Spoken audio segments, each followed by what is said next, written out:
One day after my father died, I found my husband holding divorce papers. I hadn't even set my purse down. 22 years of marriage, and he was sitting at our kitchen table like he'd rehearsed this moment. "Sign it," he said. "The settlement gives me half of whatever your father left you." My father wasn't even buried yet. I picked up the pen and signed without reading a word. But let me start from the beginning. Before I begin, I want you to know this story might feel close to home. Before we dive in, leave a quick comment. Have you ever had to investigate someone you trusted? Yes or no? I read every comment, and your perspective might help someone else today. Some details here are fictionalized for storytelling, but the core message is what truly matters. I buried my father on a Tuesday, and my husband handed me divorce papers on Wednesday morning. The black dress from yesterday's funeral still hung on the bedroom door where I'd left it, smelling faintly of cemetery roses and March rain. I'd come downstairs in sweatpants and one of Dad's old University of Michigan sweatshirts, the fabric soft from 3 decades of washing, expecting coffee and silence. Instead, I found Brent sitting at our kitchen table with a manila folder open in front of him, like he was presenting a quarterly sales report. "Morning," he said, not quite meeting my eyes. "We need to talk." My husband, Brent, 54, had spent 2 decades selling medical equipment to hospitals across Michigan. He had a practiced smile he used on purchasing managers, warm, reasonable, already counting the commission. He was using a version of it now. Though his fingers drummed against the folder's edge, in a rhythm I recognized as nerves disguised as confidence. I was 52 years old, a physical therapist who'd spent 24 years learning that keeping peace was easier than demanding respect. I poured coffee I didn't want and sat down across from him. He slid 3 stapled packets across the table. The top page had "Petition for Divorce," printed in bold letters. "You're doing this now?" The words came out flat, emptied of the shock that should have powered them. Dad's funeral was yesterday. Exactly. Brent leaned forward with the posture of someone delivering good news. Before things get complicated, this protects both of us. I stared at the papers without touching them. The kitchen clock ticked above the sink, the same clock Dad had bought us as a housewarming gift 14 years ago when we'd moved to Ann Arbor. He'd insisted on installing it himself, standing on a stepladder in this same kitchen, joking about making sure we'd never be late for Sunday dinners. "Your father left you everything," Brent continued, tapping the divorce petition like it was a contract awaiting routine approval. "The house in Bloomfield Hills, the investment accounts, probably close to $5 million once everything settles. We need to make this official before the estate closes. Sign here, here, and here." He produced a pen, his good one, the Mont Blanc I'd given him for his 50th birthday. "How do you calculate the appropriate waiting period between casket and contract? Is there an etiquette book that covers the minimum number of hours between lowering your father into the ground and dividing his estate?" 24 seemed insufficient. "This protects both of us," Brent repeated, pushing the pen closer. "Clean break, fair split, no lawyers dragging things out for months. 50-50 on anything you inherit. Simple, simple." The word hung in the air between us like smoke. I picked up the papers. They were warm from where his hands had been resting on them. The pages covered in dense legal language about irreconcilable differences and equitable distribution of marital assets. I didn't recognize the format. No law firm letterhead, no attorney's name. Just generic templates filled in with our information. "You're not even going to read it?" Brent asked. surprise breaking through his rehearsed calm. I looked at him directly for the first time that morning. Really looked. At the husband I'd shared a bed with for 24 years, who'd held my hand at my mother's funeral 8 years ago, who'd driven me to the hospital the night Dad collapsed and sat in the waiting room, eating vending machine sandwiches until 3 a.m. "I trust you," I said. The lie tasted like copper. My hand moved across the signature line, like it belonged to someone else. Someone who still believed in 24-year-old promises. I signed Simone R. Whitfield 3 times, without reading a single paragraph, my handwriting steady, despite the exhaustion that had lived in my bones since Dad's diagnosis 4 months ago. I wasn't being weak. I was being strategic, because turning my father's funeral week into a legal battlefield wouldn't bring him back, wouldn't change whatever. Brent had already set in motion, wouldn't do anything except guarantee I'd spend the next month screaming at lawyers instead of sitting with my grief. I needed time to think clearly. And clarity doesn't come in the 48 hours after you watch your father's coffin disappear into frozen Michigan ground. So I signed, and I watched. "Good," Brent said, gathering the papers with visible relief. His shoulders dropped 2 inches, tension draining from his neck. "This keeps everything simple, clean, no drama."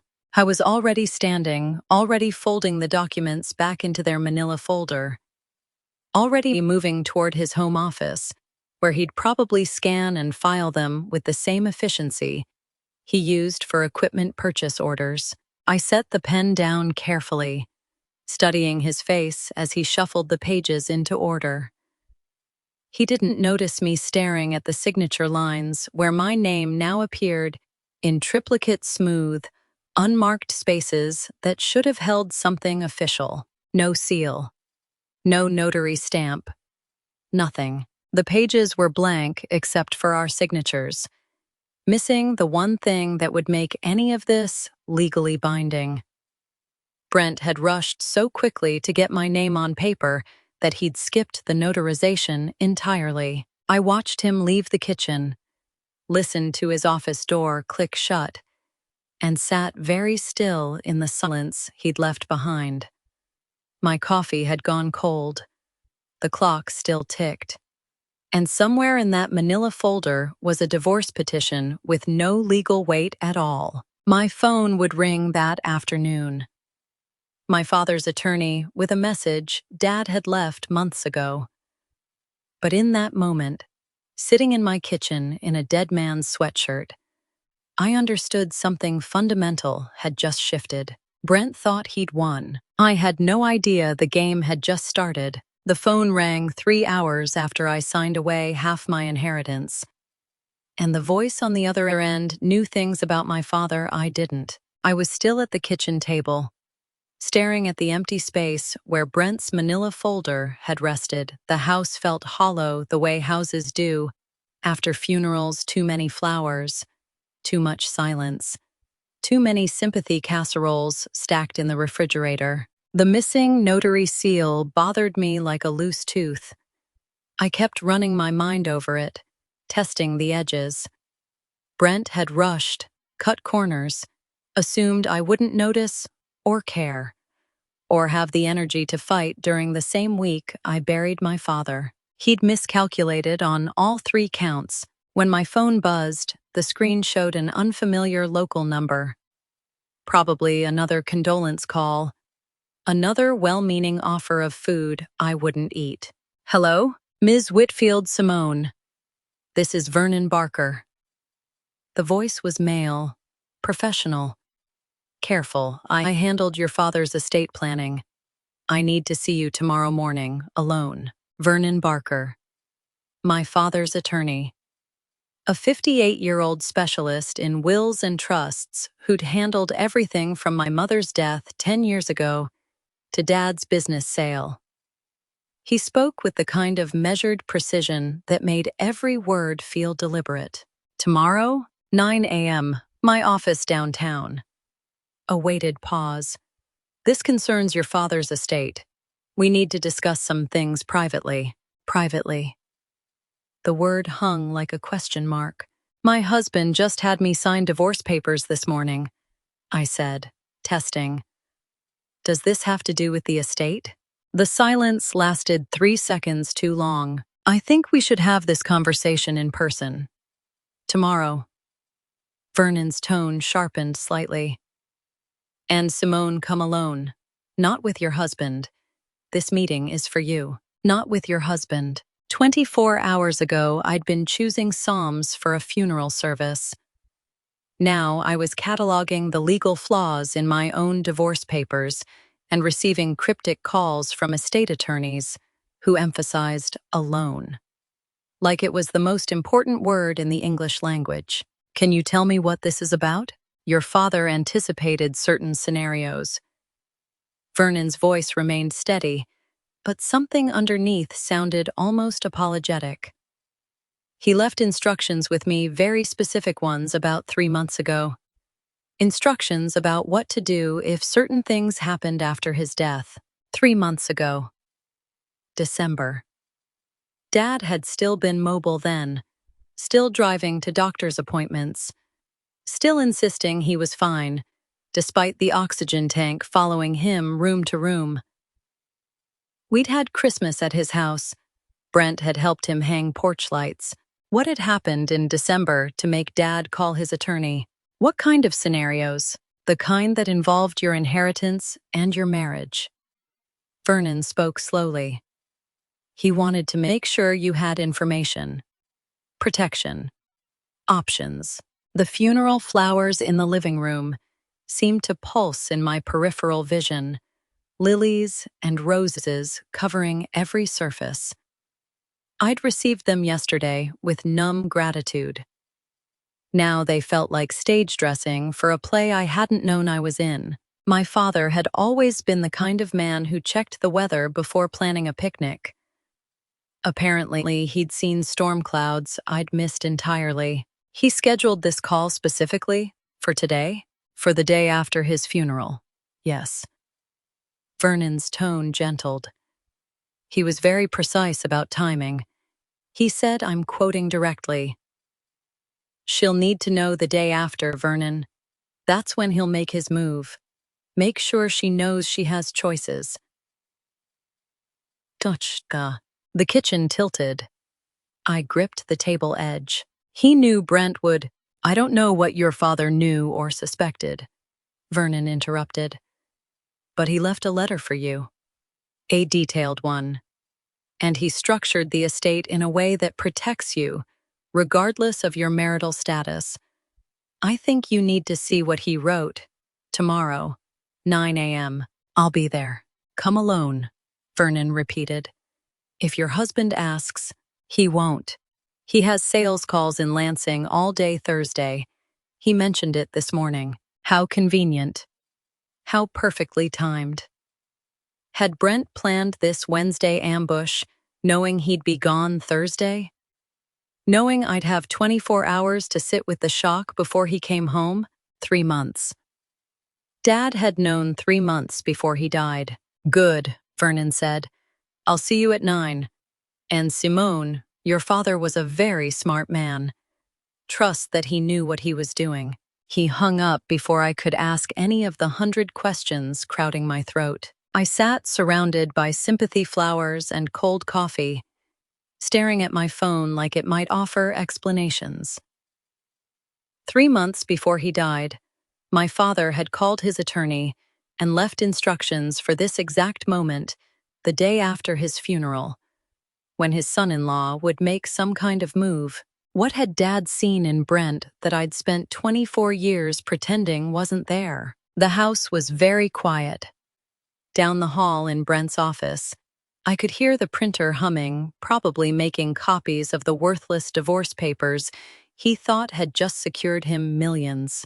Tomorrow morning at 9, I'd learn what my father had been trying to tell me.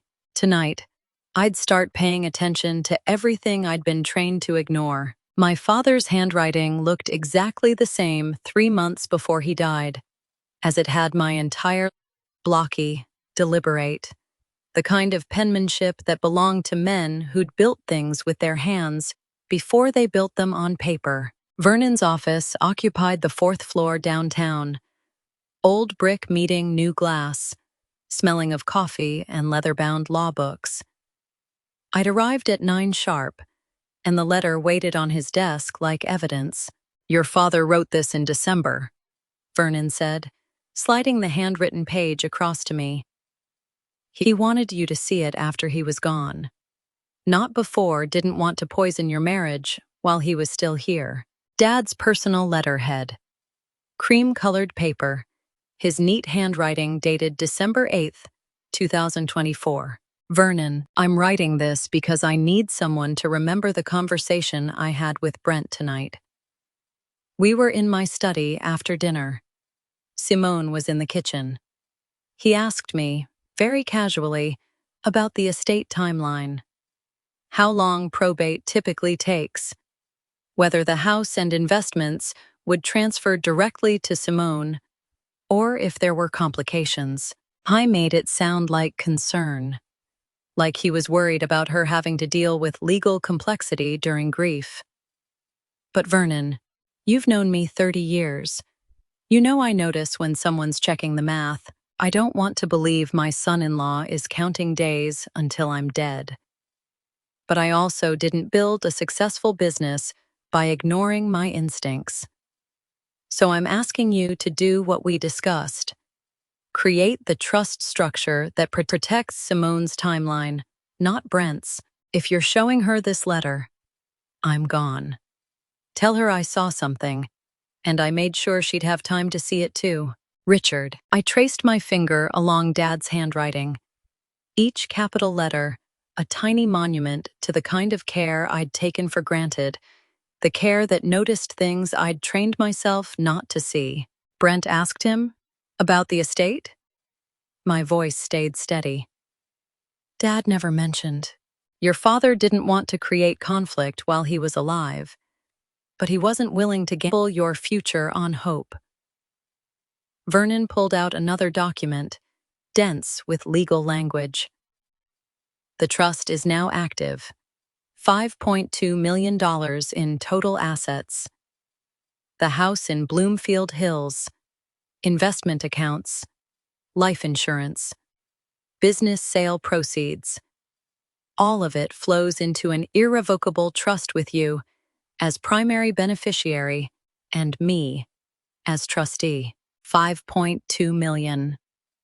More money than I'd ever imagined, from a father who'd driven a 15-year-old Toyota and refused to replace kitchen cabinets because they still close fine. What does trustee mean exactly? "The trust means you control the timeline," Vernon said. "Nothing happens without your explicit approval and mine as trustee. Your father made sure grief wouldn't force your hand.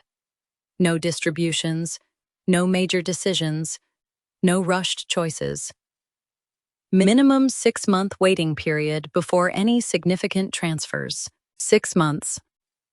Dad had given me 6 months of breathing room that Brent tried to eliminate in 24 hours. Vernon picked up the manila folder I'd brought. "These are the papers your husband had you sign?" Yesterday morning, he studied them in silence, expression shifting from neutral to something harder. After 3 minutes, he set them down with careful precision. No notary seal. No attestation. No documentation that you had independent counsel review this before signing. "Simone, this wouldn't survive a legal challenge. The papers I'd signed in my kitchen weren't worth the template they were printed on. So I didn't actually sign away anything? Technically, no." Vernon leaned back.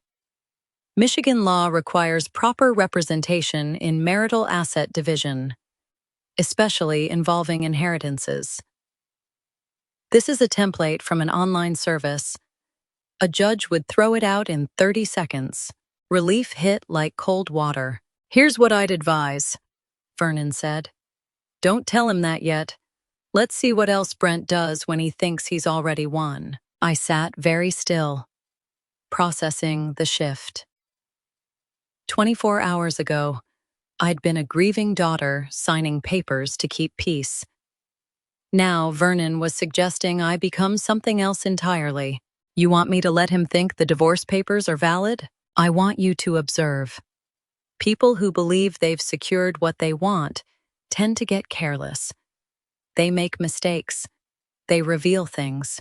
When exactly does a wife become an investigator of her own marriage? What kind of things?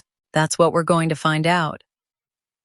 Vernon slid the divorce papers back into their folder with deliberate care that made them feel like evidence, not documents. Don't confront him yet. Don't let on that you know about the trust protections or the legal flaws in his paperwork. Just watch. Listen. See what he does next. I nodded, but my hands were already steadying. Brent had handed me defective ammunition yesterday morning, and now I knew it. He thought he'd won half of everything. He thought I'd signed it all away in my funeral grief. I had no idea I was just getting started. One more thing, Vernon said as I stood to leave. Your father's letter mentioned he saw something. I think we need to figure out exactly what that was. And when Brent started seeing him as an obstacle with an expiration date, I walked out of Vernon's office at 10:45 with my father's letter folded in my purse and a new role I'd never auditioned for. Observer of my own marriage's slow-motion betrayal.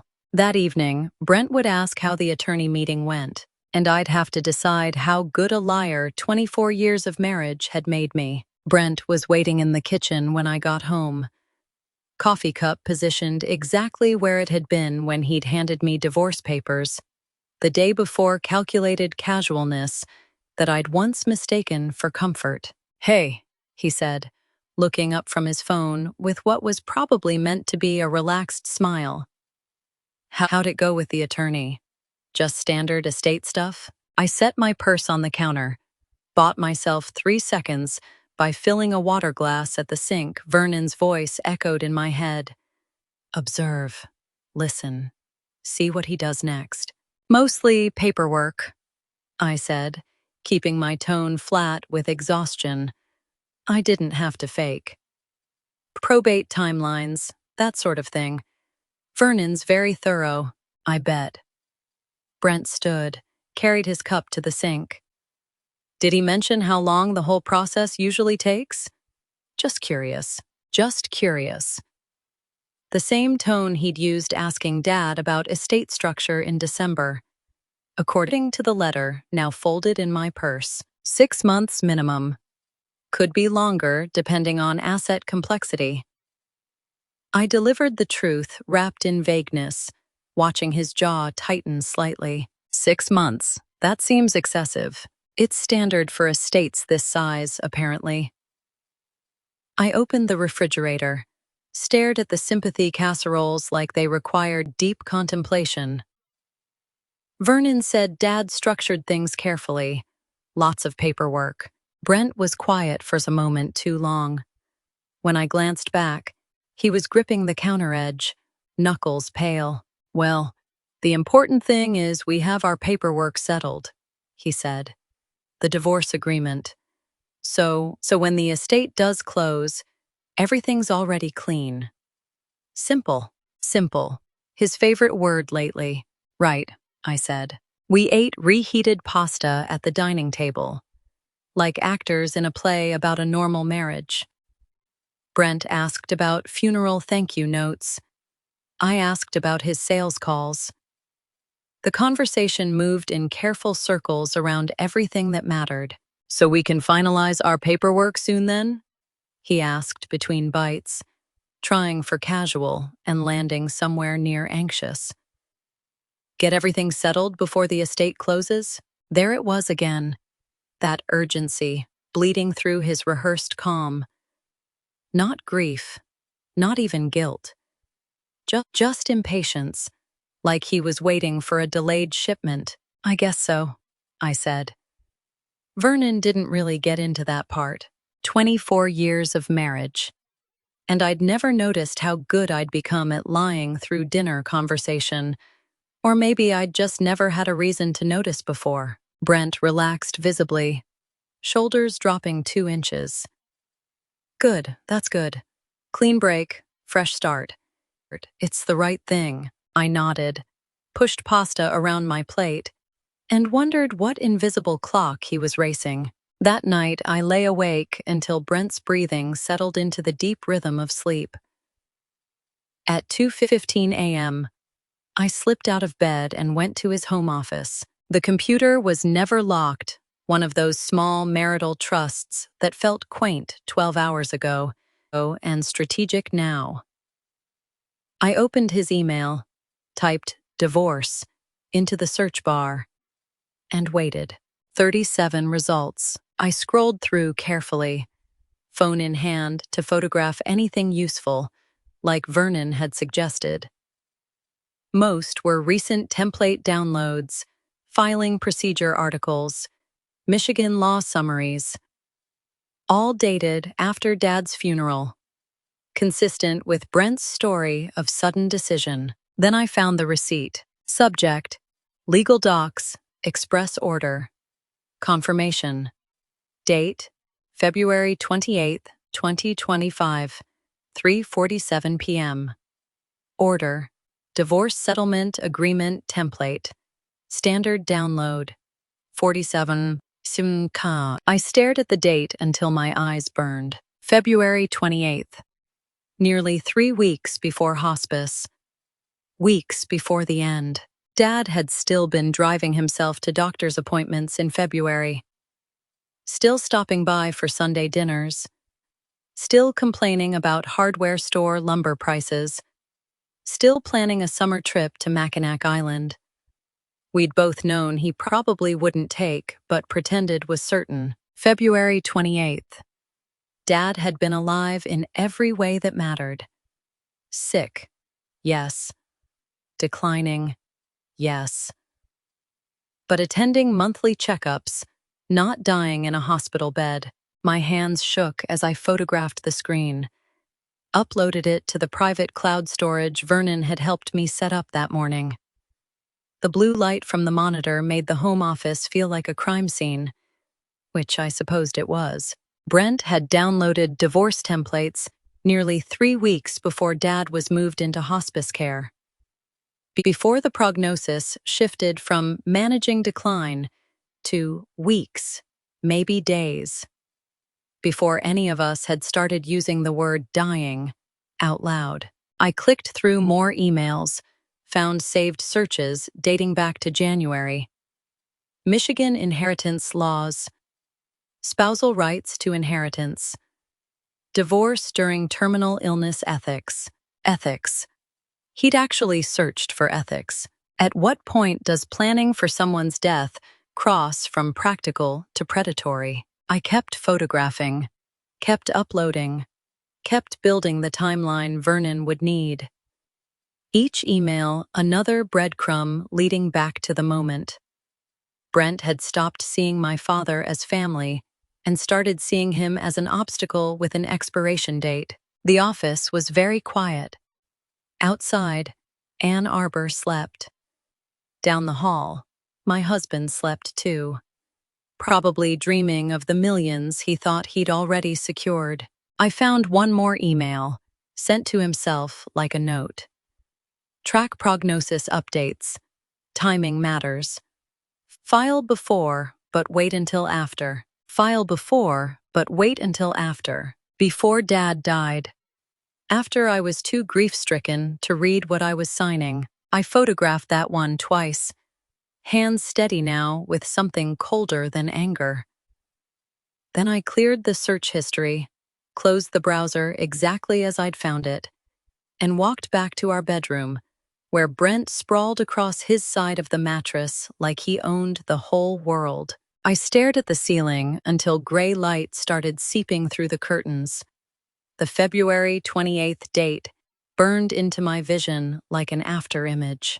Dad had still been driving himself to appointments, still complaining about lumber prices, still alive. Brent hadn't been reacting to my father's death. He'd been counting down to it. I heard my husband's voice before I saw him.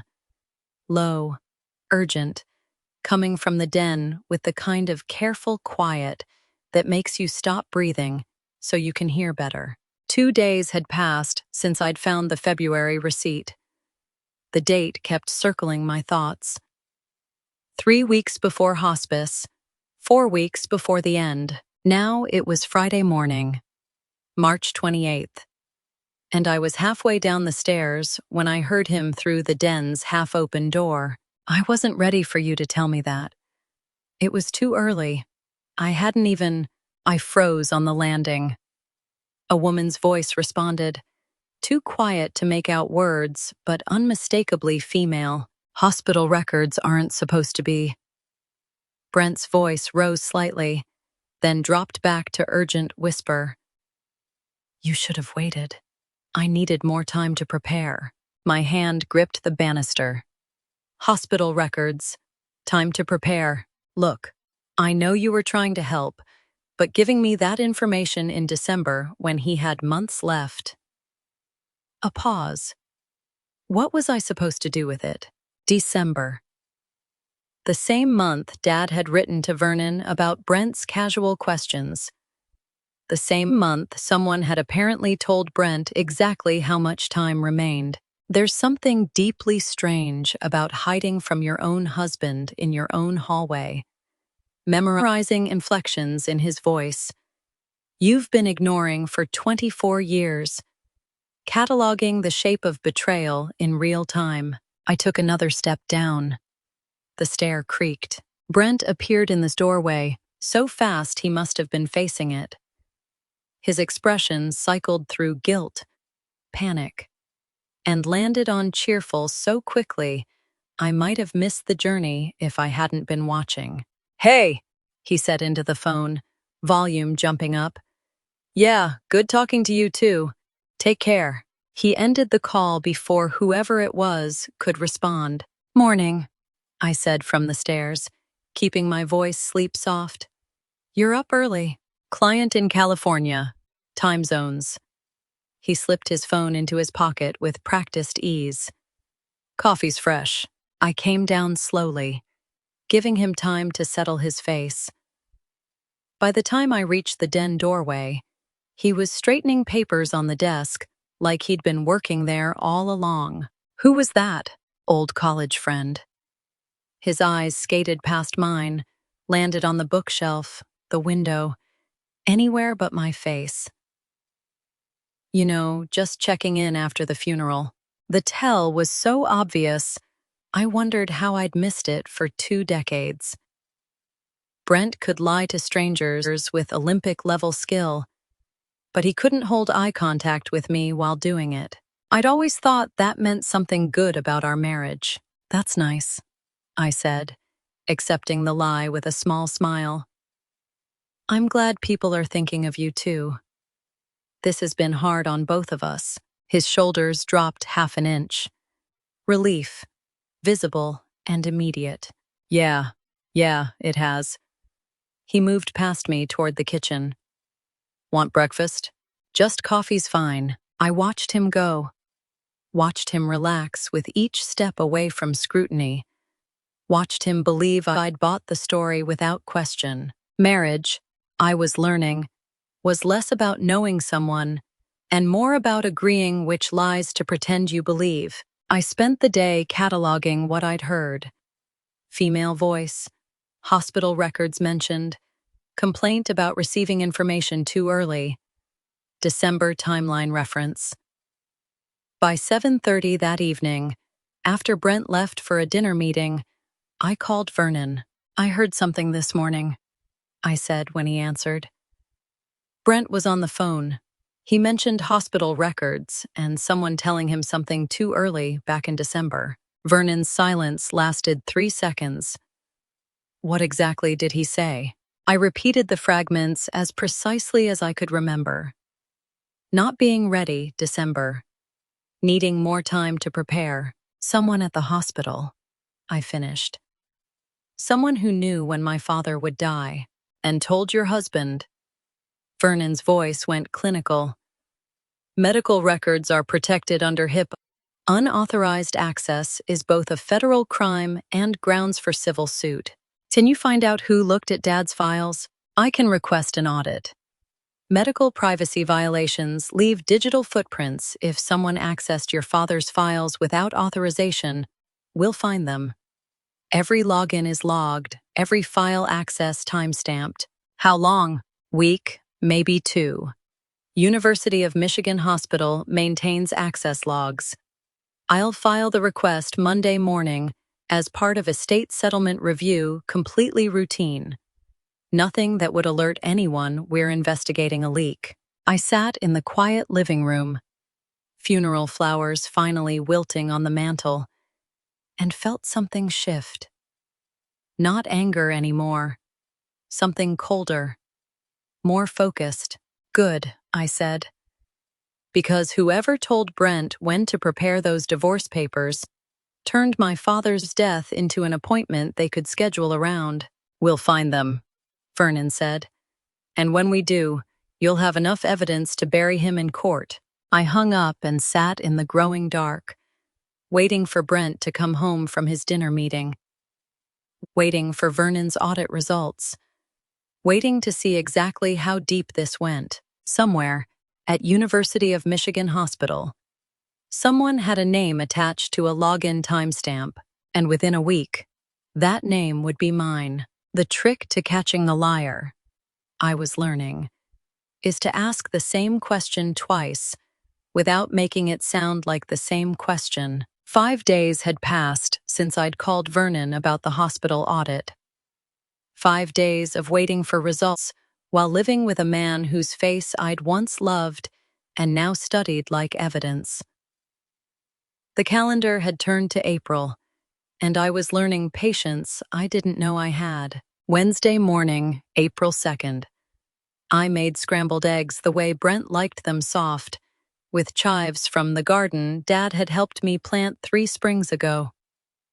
Brent sat at the kitchen table scrolling through news headlines on his tablet, coffee steaming beside him. Every inch the picture of ordinary domestic routine. I set his plate down and poured myself coffee. I've been thinking about those last weeks, I said, keeping my voice soft with the kind of grief that invited sharing. When did you know it was terminal? I keep wondering when you realized Dad wasn't coming home. Brent looked up from an article about automotive industry trends. His expression shifted to sympathy so smoothly I might have believed it a month ago. Maybe 2 weeks before? He stabbed at his eggs thoughtfully. When they moved him to hospice care, that's when it became real. 2 weeks before Dad died. That would put it around March 10th, give or take a day. I nodded, sipped my coffee, let the answer settle between us like it was what I needed to hear. Brent returned to his tablet. The kitchen filled with the small sounds of breakfast forks on plates, coffee being swallowed, the furnace clicking on. Marriage had become a chess game where I pretended not to notice my opponent's pieces moving backward between turns. I ate slowly, let 20 minutes pass while Brent finished his eggs and moved on to scrolling through emails. Then I stood to clear dishes, casual as breathing. I keep thinking about that March appointment, I said, running water over plates. The one where they adjusted his pain medication. Is that when you realized how bad it was? Or was it earlier? I didn't turn around. Didn't watch him process the question. Just kept my hands busy with dish soap and warm water. Every muscle in my back listening. Oh, I'd say about a month before that. Brent's voice came easy, unrehearsed. When we got the call that the treatment wasn't working. Yeah, probably a month. A month before the March appointment, late February, 3 weeks earlier than his first answer. I rinsed the plate in my hands with careful attention, watching soap bubbles spiral down the drain. My heart rate stayed exactly the same. I'd gotten good at that, too, keeping my body still, while my mind cataloged contradictions. That must have been so hard, I said, knowing for that long. Yeah. The tablet clicked off. Brent stood, carried his empty cup to the counter beside me. It was. He kissed the top of my head brief, habitual, and headed toward his office. Got a conference call at 9. Love you. Love you too, I said to the empty kitchen. The difference between memory and fabrication is that memory stays consistent when you circle back to it. Real events stick in your brain with timestamps attached.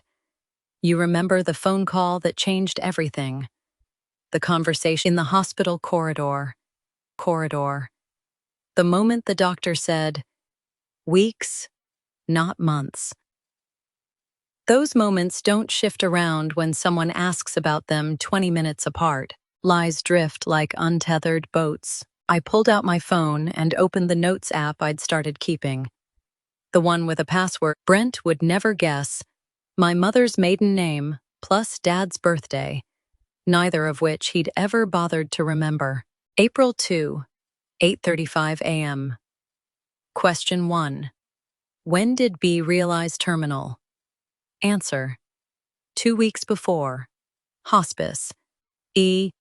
March 10th. April 2, 8:52 a.m. Question 2. When did B realize how bad it was? Answer. A month before. Treatment call. Late February. Discrepancy. 3 weeks. I stared at the numbers until they burned into my vision. 2 weeks. 1 month. 3 weeks of invented timeline floating between them. Brent had given me 2 different versions of the same memory in the space of 17 minutes. Not close enough to be the vagueness of grief 3 weeks was the difference between my father having hope and my father being terminal. Between still fighting and already dying, you don't misremember that span by accident. You misremember it when you're trying to hide the real date, the specific day someone called you and said your father-in-law has 6 weeks, maybe 8. And you started a mental countdown like it was a product launch deadline. I locked my phone and finished the dishes in silence. The April sun streaming through the kitchen window, making everything look clean and normal and entirely ordinary. Down the hall, I could hear Brent's conference call starting, his professional voice warm and confident selling surgical equipment to a hospital in Grand Rapids. Somewhere in Vernon's office, a hospital audit was working its way through bureaucratic channels. Access logs being compiled, timestamps being matched to employee IDs, digital footprints leading back to whoever had looked at my father's files and decided Brent needed that information. I had a feeling those timestamps would land exactly in the 3-week gap.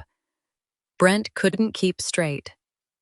The gap between 2 weeks and 1 month. The gap between what he'd learned and when he was willing to admit he'd learned it.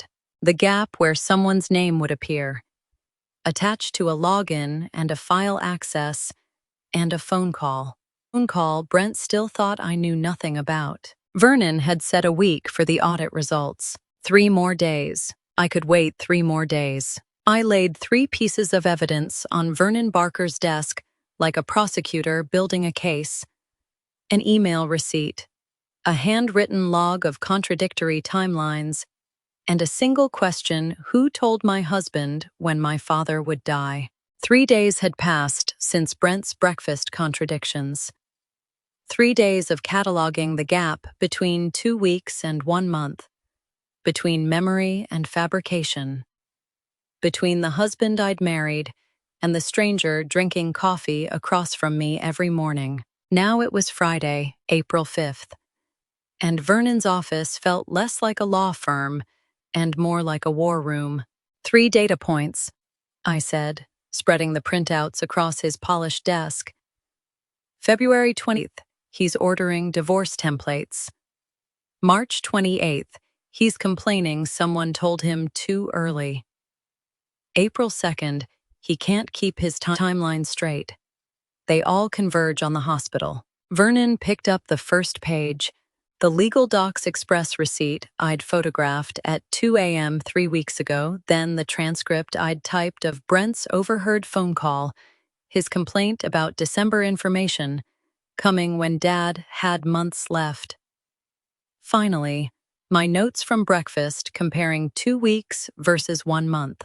"You've been busy," he said quietly. "I've been paying attention. There's a difference." He studied the timeline contradictions, his lawyer's brain doing what mine had already done, finding the pattern in the chaos. When he looked up, his expression had shifted from sympathetic to strategic. "This isn't random," he said. "Someone at University of Michigan Hospital accessed your father's records and gave Brent advance notice of the prognosis. Probably December, based on the phone call fragment. That gave him time to prepare divorce documents in February, 3 weeks before your father's final hospitalization. Can you prove it? HIPAA violations leave digital fingerprints." Vernon pulled a legal pad toward him, started making notes in his precise handwriting. "Every time someone accesses medical records, the system logs user ID, timestamp, reason for access. Patient care has legitimate reasons. A nurse checking medication history. A doctor reviewing test results, all documented, all traceable. And if someone looked without a legitimate reason, then we have a federal privacy violation, grounds for civil suit, and evidence of conspiracy." He tapped his pen against the pad. "I'll file a formal audit request with the hospital compliance office. They're required to provide access logs for your father's medical records as part of estate settlement. Somewhere between my father's funeral and this moment, I'd stopped being a grieving daughter and become someone who cataloged evidence in spreadsheets. I wasn't sure which loss felt deeper." "How long?" I asked. "Hospital compliance office usually takes 5 to 7 business days. Call it a week." A week. 7 more days of pouring Brent's morning coffee, asking about his sales calls, pretending the floorboards of our marriage weren't rotting through. Vernon leaned back in his chair, studying me with the kind of assessment that made me understand why he'd successfully practiced law for 30 years. "This is going to get complicated," he said. "Once we have a name, and we will get a name, you'll need to decide what to do with it. Criminal complaint, civil suit, or just leverage in the divorce proceedings. I haven't even thought that far ahead. Start thinking." His tone was gentle but firm. "Because whoever gave Brent that information committed a federal crime. They accessed protected medical records without authorization and disclosed them to a third party.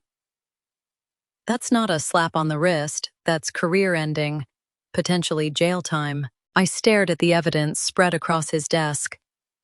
3 pieces of paper that told a story about my husband counting down my father's remaining days like a project deadline.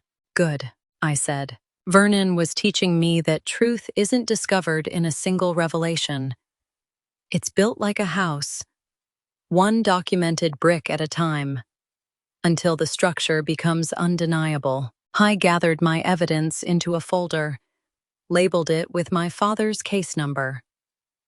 "I'll file the audit request this afternoon. Should have results by next Friday, maybe sooner if compliance moves fast." He met my eyes directly. "Can you go home, have dinner with your husband, and act like nothing's changed for 7 more days?" I thought about all the ways I'd already been performing signing papers without reading them, accepting lies about old college friends, smiling through dinner while my husband calculated my father's death like a stock market closing. "I've been doing it for 24 years, I said. 7 more days is nothing." Vernon walked me to the elevator, briefcase in hand, every inch the composed estate attorney wrapping up routine paperwork. To anyone watching, we were just lawyer and client discussing probate timelines. 7 days until Vernon had a name.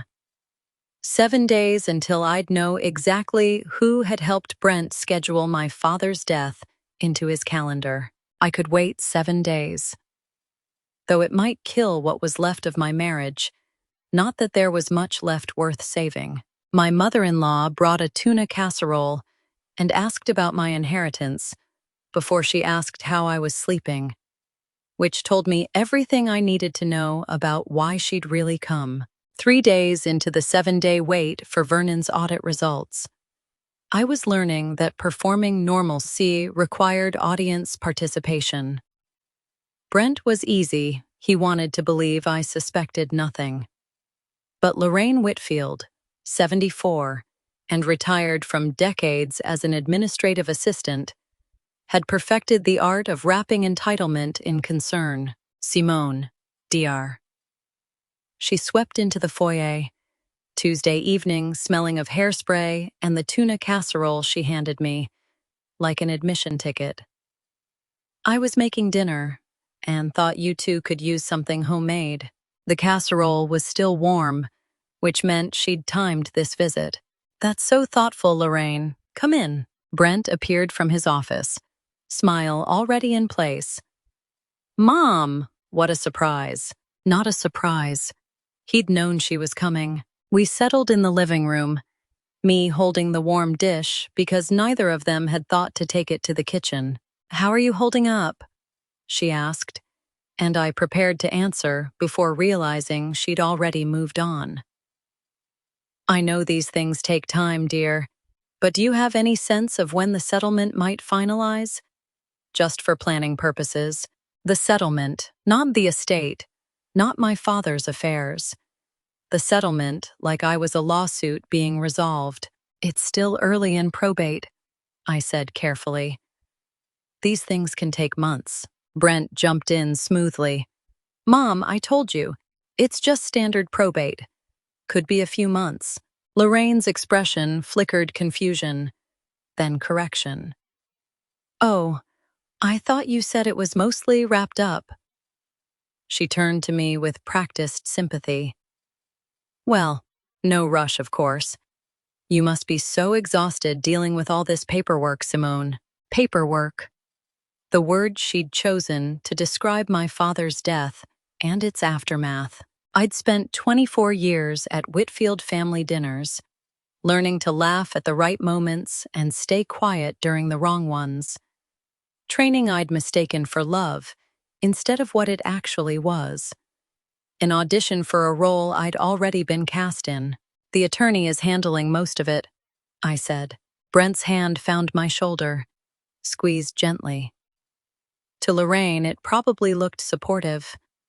To me, it felt like a handler managing an asset. Vernon's very thorough, he added, making sure everything's done right. Lorraine nodded approvingly. That's good. You want these things handled properly. A pause, delicate as a scalpel. And the house in Bloomfield Hills? Will that need to be sold before things can be distributed, or distributed? Like my father's life was a newsletter, not a legacy. Still being assessed, I said. Of course, of course. Lorraine smoothed her skirt. I'm sure it's all very complicated. Brent mentioned there were some investment accounts too? Brent had mentioned. Brent had told his mother about the house, the accounts, the estate structure I'd learned about in Vernon's office, while Brent was supposedly in the dark. How long had he been planning this? How many family dinners had I sat through where they'd discussed my father's money while I passed the potatoes? Grief. I was learning. Makes you invisible. Or maybe it just reveals who'd only been seeing your utility all along. The conversation continued for 20 more minutes. Lorraine asked about the weather, about whether we'd gotten the gutters cleaned, about a recipe she'd seen in a magazine. Normal grandmother visit questions, if you ignored the fact that she'd opened with inheritance timelines and never once asked how I was managing the loss of my father. Not once. Not, "Are you sleeping?" or "Have you been eating?" or "How are you really doing?" Just planning questions wrapped in casserole concern. Brent walked her to the door when she finally left, their voices low in the foyer. I caught fragments. Just wants to know the timeline. Told you it's complicated. Maybe by summer. By summer.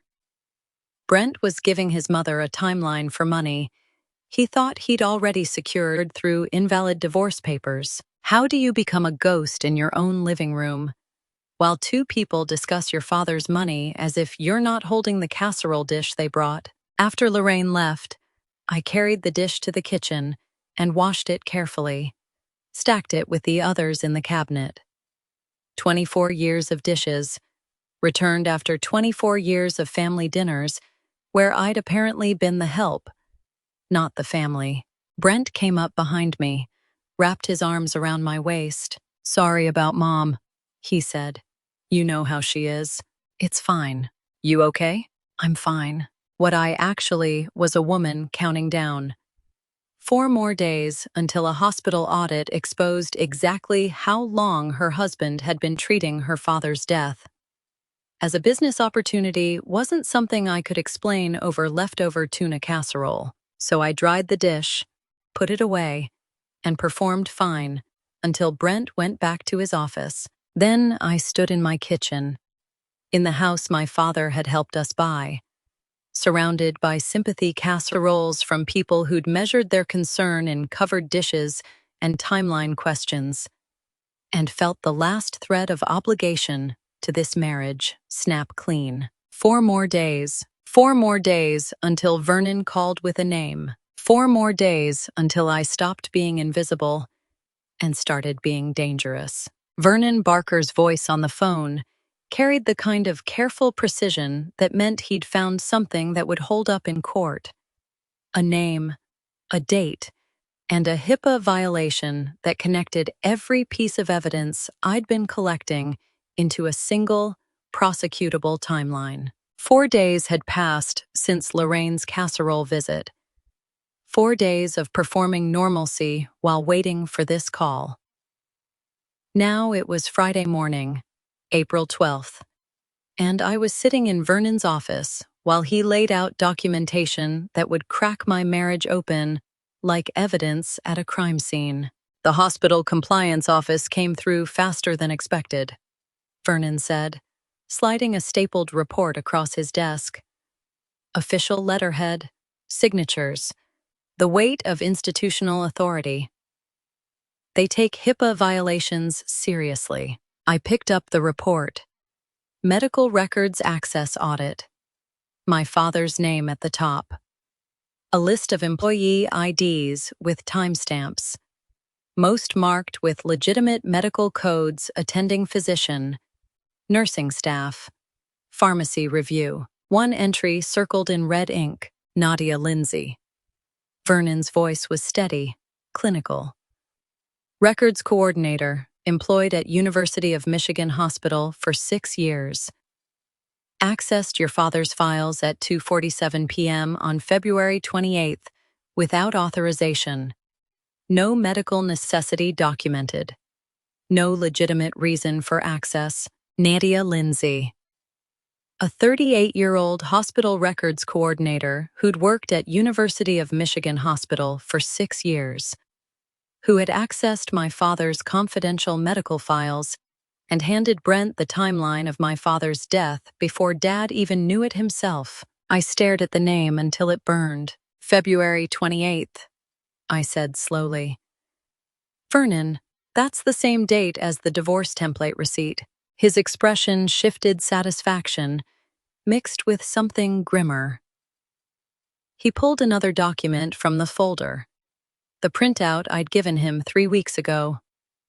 Legal Docs Express Order Confirmation. Date: February 28th, 2025, 3:47 p.m. He placed both documents side by side. Hospital access, February 28th, 2:47 p.m. Divorce template order. February 28th, 3:47 p.m. 1 hour apart. For weeks. I'd been operating on instinct and suspicion, the way you feel foundations shifting before you see the cracks. Now I was holding the engineering report that proved the house was built on sand. Exactly the same date, Vernon said quietly. Which means this wasn't your husband reacting to news he heard gradually. This was coordinated. Someone gave him advance notice of your father's prognosis, and he acted on it within hours. That's not grief, Simone. That's planning. The office was very quiet. Outside, downtown Ann Arbor moved through a normal Friday, people grabbing coffee, heading to lunch meetings, living lives where their spouses hadn't turned their father's death into a business opportunity, measured in 60-minute increments. Who is she? I asked. Nadia Lindsay. How does Brent know her? I'm working on that. Hospital employment records are harder to access, but I have someone looking into her background, previous employers, any connection to your husband or his company. His company sells medical equipment to hospitals. Vernon's eyes sharpened. Then there's your connection. He probably met her through work. Sales relationship that became something else when he realized she had access to exactly the kind of information a man counting down his father-in-law's death would need. I thought about Brent's calendar. All those hospital visits marked as client meetings, sales calls, normal business. How many of them had been normal? How many had been about surgical equipment versus surgical planning of a different kind? What can we do with this? Vernon leaned back, hands steepled. Legally, a lot. HIPAA violations give you grounds for civil suit against both the hospital and Nadia personally. The aligned dates prove coordination between your husband and someone with access to protected medical information. Combined with the procedurally invalid divorce papers, this transforms your case from marital dispute into documented conspiracy. Evidence, Vernon had taught me, was like architecture. One brick proves nothing, but stack enough of them in alignment, and suddenly you're standing inside proof no one can walk around. The divorce papers Brent had you sign are void, we already knew that. But this, he tapped the audit report. This proves why he rushed them. He knew your father had limited time. He knew it on February 28th, and he started preparing immediately. Downloaded templates at 3:47 p.m. Probably spent the next 3 weeks figuring out timing, when to present them, how to frame it. The day after the funeral, I said, when I was too grief-stricken to read what I was signing. Exactly. Same day. Same exact day. February 28th, 2:47 p.m. The moment. Nadia Lindsay had looked at my father's medical files and decided Brent needed that information more than my father needed privacy. The moment my husband had learned he had weeks to prepare for his wife's inheritance instead of years to wait for it. What happens now? I asked. Vernon gathered the documents carefully, placed them in a folder marked with my name. Now you decide what you want to do with this. Criminal complaint against Nadia for HIPAA violation, civil suit for damages, or just leverage in divorce proceedings because with this evidence, Brent gets nothing. Not half. Nothing. I stared at both documents, same date glowing like a smoking gun. Hospital access at 2:47. Divorce templates at 3:47. 1 hour between my father's terminal prognosis being read by someone who had no right to read it, and my husband ordering paperwork to divide everything Dad had built. 1 hour. This is enough, Vernon said quietly. Enough to void the divorce papers permanently. Enough to protect the entire estate. Enough to prove what he did. Enough to prove it, yes. But enough to forgive it? That was a different question entirely, and one I already knew the answer to. Vernon Barker placed two documents side by side on his desk.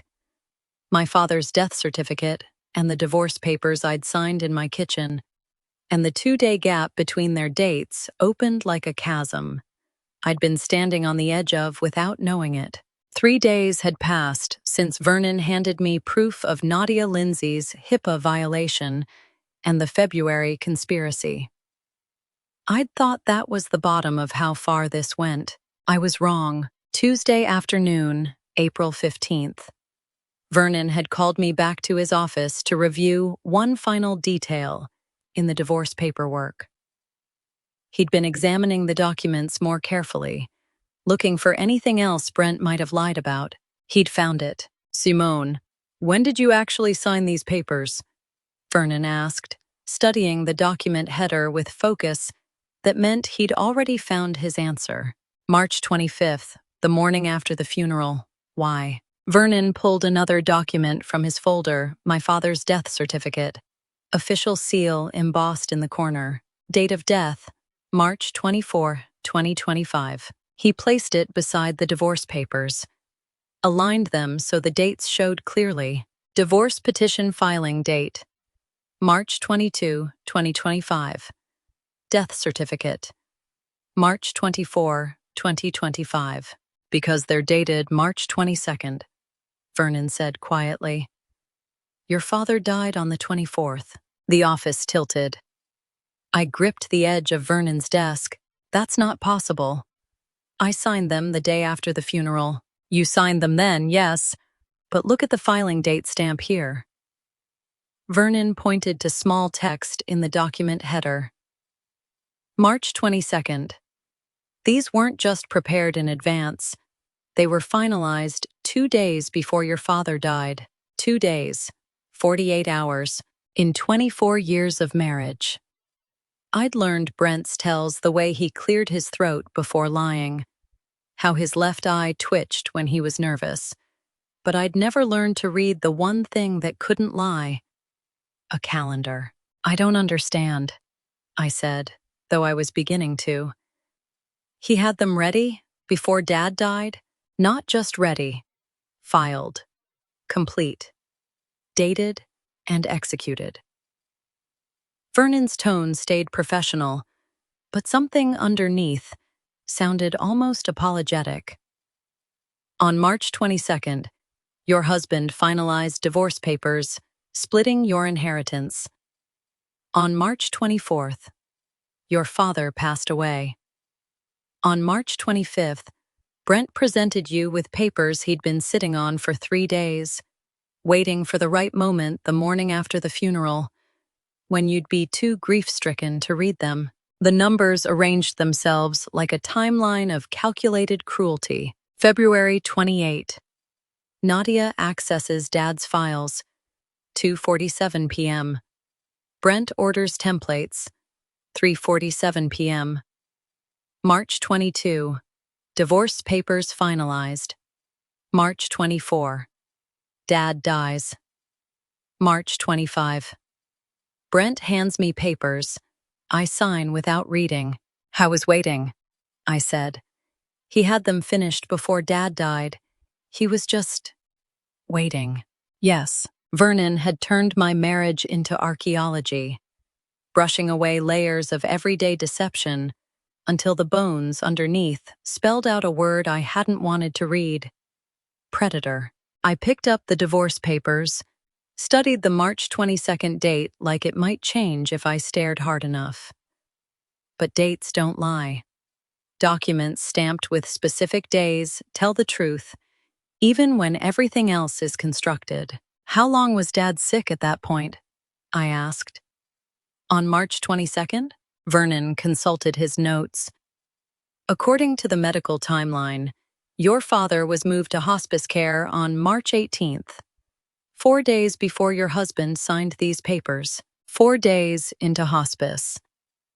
Dad had been dying, actively dying, and Brent had been in our home office filling out legal documents to divide his estate. While I'd been sitting vigil at Dad's bedside, Brent had been calculating percentages. While I'd been holding Dad's hand through morphine dreams, Brent had been signing his name on paperwork. While my father had been taking his last breaths, my husband had been waiting for a death certificate so he could start the inheritance timeline. March 22nd, March 24th. 48 hours between my husband's signature and my father's last breath.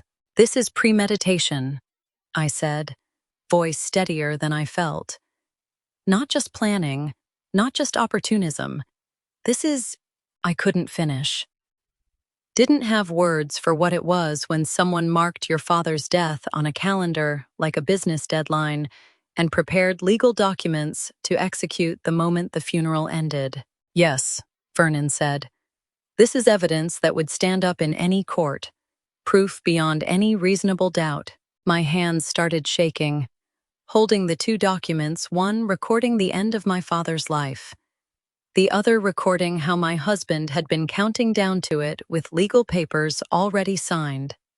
March 22nd and March 24th.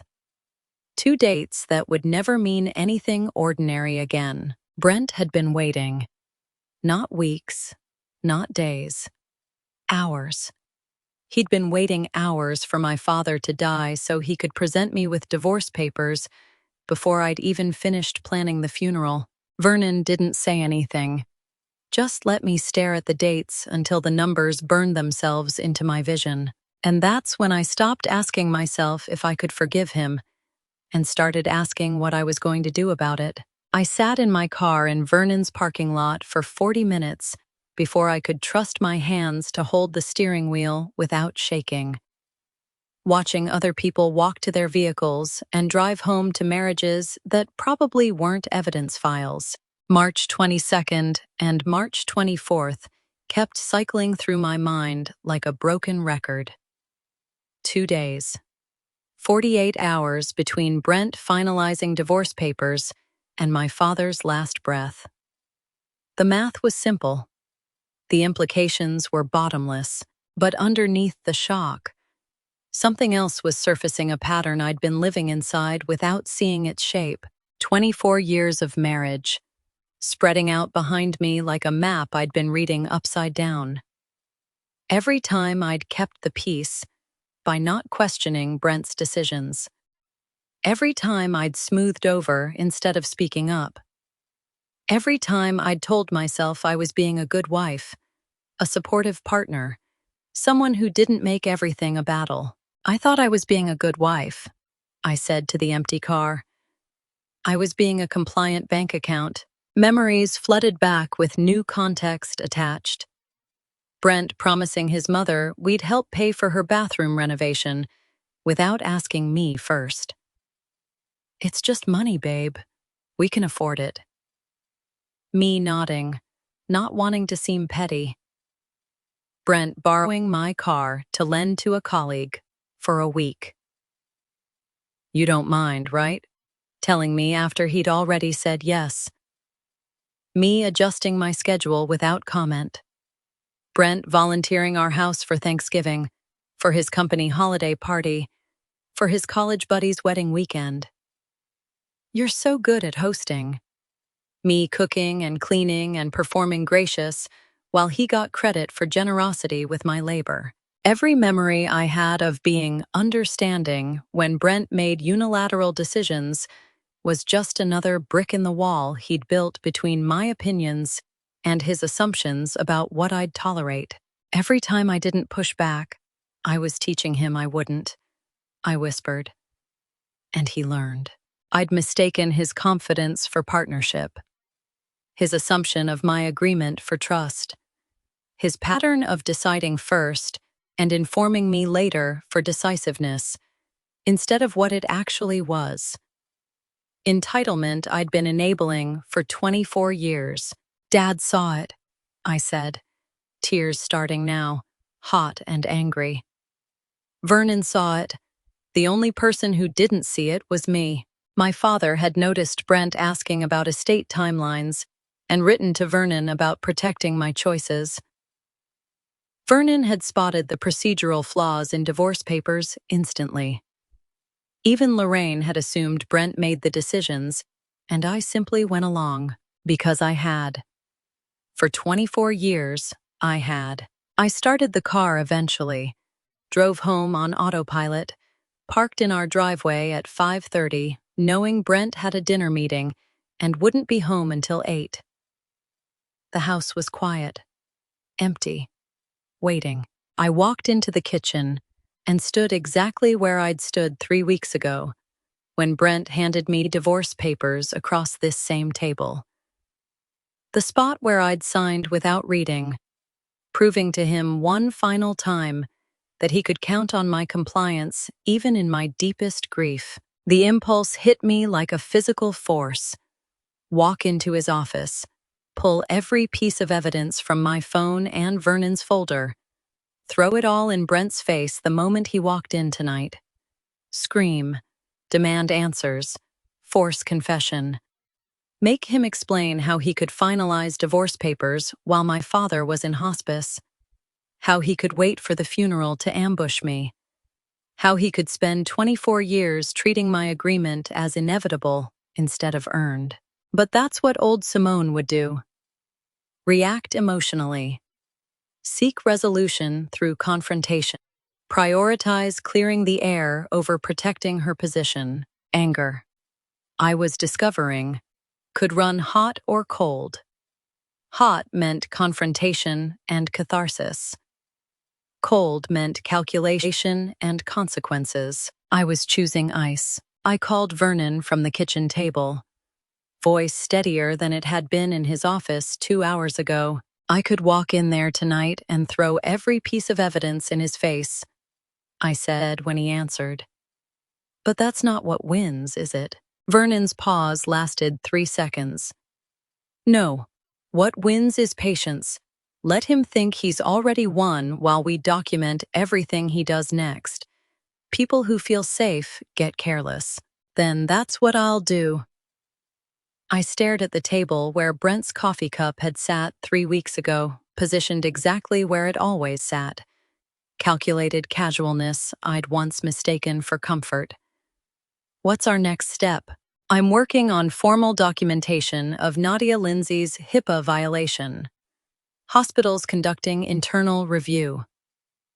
If she faces consequences, she might talk about why she helped Brent gives us more evidence. Meanwhile, you maintain normalcy. Watch. Listen. Let him think he's safe. When does silence stop being surrender and start being strategy? I can do that, I said. Simone. Vernon's tone shifted slightly, something almost gentle underneath the professional precision. You're doing the right thing. Building a case instead of seeking catharsis. That takes discipline most people don't have. I've had 24 years of discipline, I said. I've just been aiming it at the wrong target. I heard Brent's car pull into the driveway and felt something shift in my chest. Some fundamental recalibration of who I'd been and who I was becoming. The woman who'd signed divorce papers without reading them 3 weeks ago would have cried and confronted and begged for explanations. The woman sitting in this kitchen now was building a file. He's home, I told Vernon. I'll call you tomorrow. I hung up and stood, smoothed my shirt, checked my reflection in the microwave door.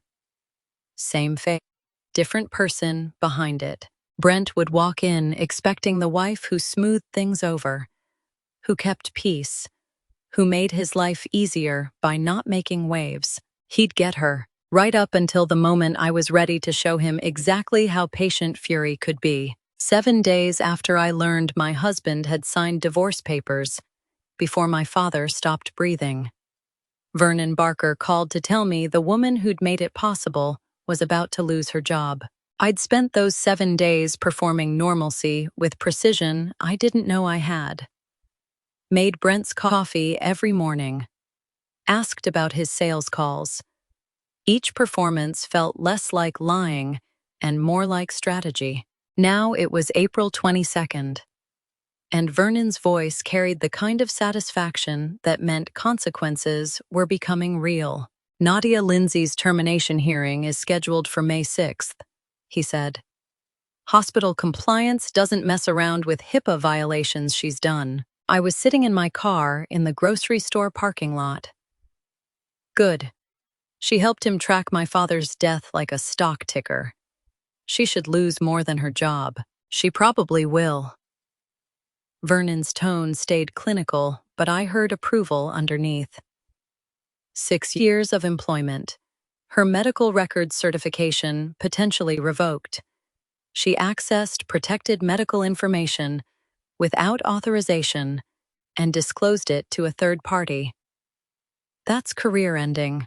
There was a particular satisfaction in learning that consequences don't just belong to the person who signs papers.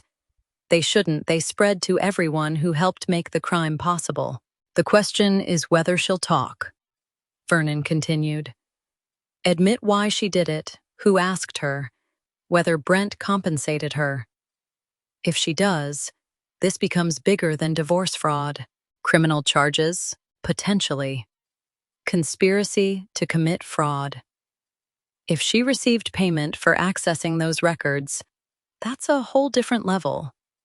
And people facing job loss tend to get very cooperative very quickly.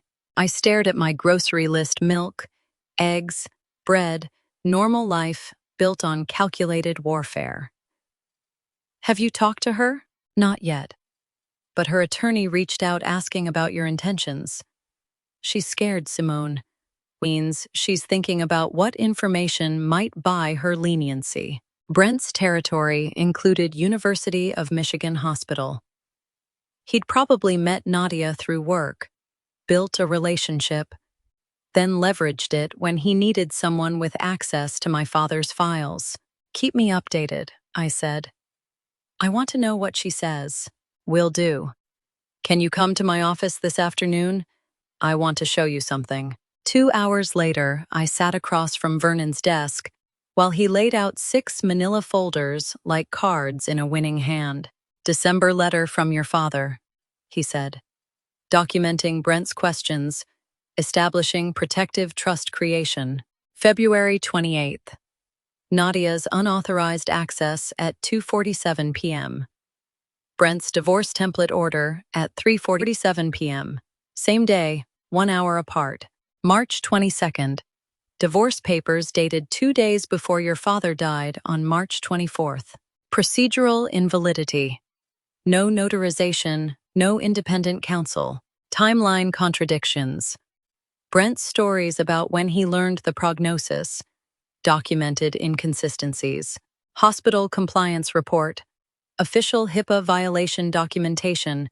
Admissible in court. Before I tell you what Vernon asked me next, are you still with me? Comment: A, if you'd confront Brent immediately with this evidence. Or B, if you'd wait for him to make more mistakes. Add one reason why in 5 to 10 words. Please note, what follows contains some recreated details for narrative purposes, but the lesson is what matters. Vernon leaned back. December letter, February 28th, smoking gun. March 22nd, predated papers. Procedural invalidity. Timeline contradictions. HIPAA violations.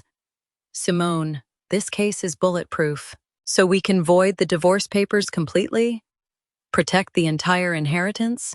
We can void them, protect the estate in full, and potentially pursue fraud charges against Brent, civil suit for damages. Maybe criminal charges if Nadia talks about payment. He paused, studying me. The question is, when do you want to do this? The question hung in the air. When? Not if. Not whether we could win. When I wanted to strike. Vernon had built me an arsenal. Now he was asking when I wanted to declare war. I thought about Brent at home. Probably in his office. Probably feeling secure in divorce papers he thought I'd signed without question. Feeling safe because I'd always been the wife who smoothed things over, who didn't make waves. I thought he'd already won. A month ago, I would have said immediately, I told Vernon, desperate for confrontation, for him to know I knew, for closure. And now? Now I understand that timing isn't about my anger. It's about his comfort. Vernon's expression shifted to something almost like pride. I stared at the evidence file. 6 manila folders representing 6 different ways my husband had miscalculated who I'd become in the month since my father died. The woman who'd signed those papers had been operating on autopilot grief, trained by 24 years to trust and comply. The woman sitting in this office had learned to document and wait. The longer he thinks he's already won, I said slowly, the more careless he'll get, the more mistakes he'll make, the more evidence we'll have when I finally show him what losing actually looks like. So we wait. We watch. We let him get comfortable. Vernon nodded once, decisive. Good. People who think they're safe make the best mistakes. I stood to leave, the weight of 6 folders feeling less like burden and more like ammunition. Brent thought patience was weakness. I was about to learn exactly how dangerous patience could be. Brent appeared in the kitchen doorway on Friday evening with papers in hand and an edge to his voice I hadn't heard before. 3 days had passed since I'd chosen patience over confrontation in Vernon's office. 3 days of watching Brent move through our house, believing he'd already won, that the invalid divorce papers had secured him half of everything my father built. I didn't know I'd spent 6 weeks building a file that would destroy him. Now it was April 25th, and something had changed. The confidence that had carried him through weeks of strategic silence had developed cracks. Hey, he said, too casual, papers rustling. Got a minute? I was chopping vegetables for dinner. Of course. He set the papers on the table, fresh printouts, not the ones I'd signed in March. I've been thinking we should finalize things. Get the divorce paperwork properly filed. Make everything official. Okay. I mean, we've been in limbo for 6 weeks. Your dad's estate is moving through probate, and it would be cleaner if we had everything settled before that closes. His tone was rehearsed. Clean break, you know. Move forward. I set down the knife, turned to face him. That makes sense. He blinked, thrown by my easy agreement. Really? You're okay with that? You said it was what we both needed. I trust your judgment. Relief mixed with confusion crossed his face. Great. I was thinking we could meet with lawyers next week. Get everything signed properly this time, notarized, the whole thing, next week. Specific timeline. Unusual urgency for a man who'd spent 6 weeks acting like everything was settled. I'd spent 24 years reading his moods. This wasn't impatience. This was fear dressed in efficiency. Whatever you think is best, I said, returning to my vegetables. You're being very reasonable about this. He hadn't moved to sit or leave, caught in some middle space of uncertainty. I appreciate that. It's been a difficult few months. Right. Which is why I think it's better to wrap this up now. Get it done. Maybe by end of month? End of month. 6 days away. The timeline kept tightening. I glanced at him over my shoulder. He was fidgeting with the papers, checking his phone, shifting his weight. Every tell-screaming anxiety disguised as organization. End of month works, I said. He actually flinched at my compliance. You're sure? Why wouldn't I be? I thought you might want more time. He stopped, recalibrated. Never mind. End of month is good. I'll set up the appointments. Would you like some tea? I asked. The offer so domestic, so normal, so at odds with the tension radiating from him that it landed like a weapon. Tea, now, while we discuss the details. Unless you need to be somewhere. Watching him squirm in the silence I'd created was like observing a chess player realize, too late, that every piece he'd moved had been anticipated. No, tea would be fine. I filled the kettle, set it on the stove, moved through the ritual with perfect calm, while Brent stood in the kitchen, like a man who'd walked into the wrong house. He'd expected pushback, questions, emotion. Instead, he got serenity. "You're really okay with this?" he asked again. "The divorce? The timeline? All of it? You said it's what we need. I believe you." I pulled 2 mugs from the cabinet. "Unless you've changed your mind?" "No, I haven't changed my mind." "Then we're in agreement." I smiled at him, warm and placid and utterly unreadable. It's nice when marriages can end amicably, isn't it? His hand trembled slightly against the counter. Just slightly. Just enough. "You're not upset," he said, not quite a question. More like an accusation. Should I be? Most people getting divorced are at least a little emotional about it. I've been emotional for weeks. But you're right, it's time to move forward. Make things official. Close this chapter. The kettle whistled. I poured hot water over tea bags, the domestic normalcy clearly unsettling him more than any confrontation would have. "What are you planning?" The question came out sharp, sudden, all the anxiety he'd been packaging in efficiency finally breaking through. I turned, holding both mugs, steam rising between us, met his eyes directly. "Planning? You're too calm, too agreeable, too—" He stopped, realizing he was revealing himself. "You're acting strange. I'm agreeing with you. Isn't that what you wanted?" "Yes, but then what's the problem?" He stared at me, and I watched realization dawn that the power dynamic had shifted in some fundamental way he couldn't name. The man who'd handed me divorce papers the morning after my father's funeral, who'd counted down days until Dad died with legal documents already signed, who'd spent 6 weeks believing I'd simply accepted it, all that man was finally sensing he'd miscalculated. "Nothing," he said finally. "No problem." I handed him his tea, smiled that same serene smile. "Good. Then we'll finalize everything by end of month, just like you want. I'm looking forward to having everything settled." I took the mug, nodded, still watching me like I was a puzzle he couldn't solve. "You'll see soon," I said softly, and left him standing in the kitchen with his cooling tea and his growing certainty that something had gone very, very wrong. The conference room was nothing like Brent expected, too formal, too prepared, too much like a courtroom. 7 days had passed since I'd told him, "You'll see soon," in our kitchen, watching his anxiety crack through the efficiency he'd been performing.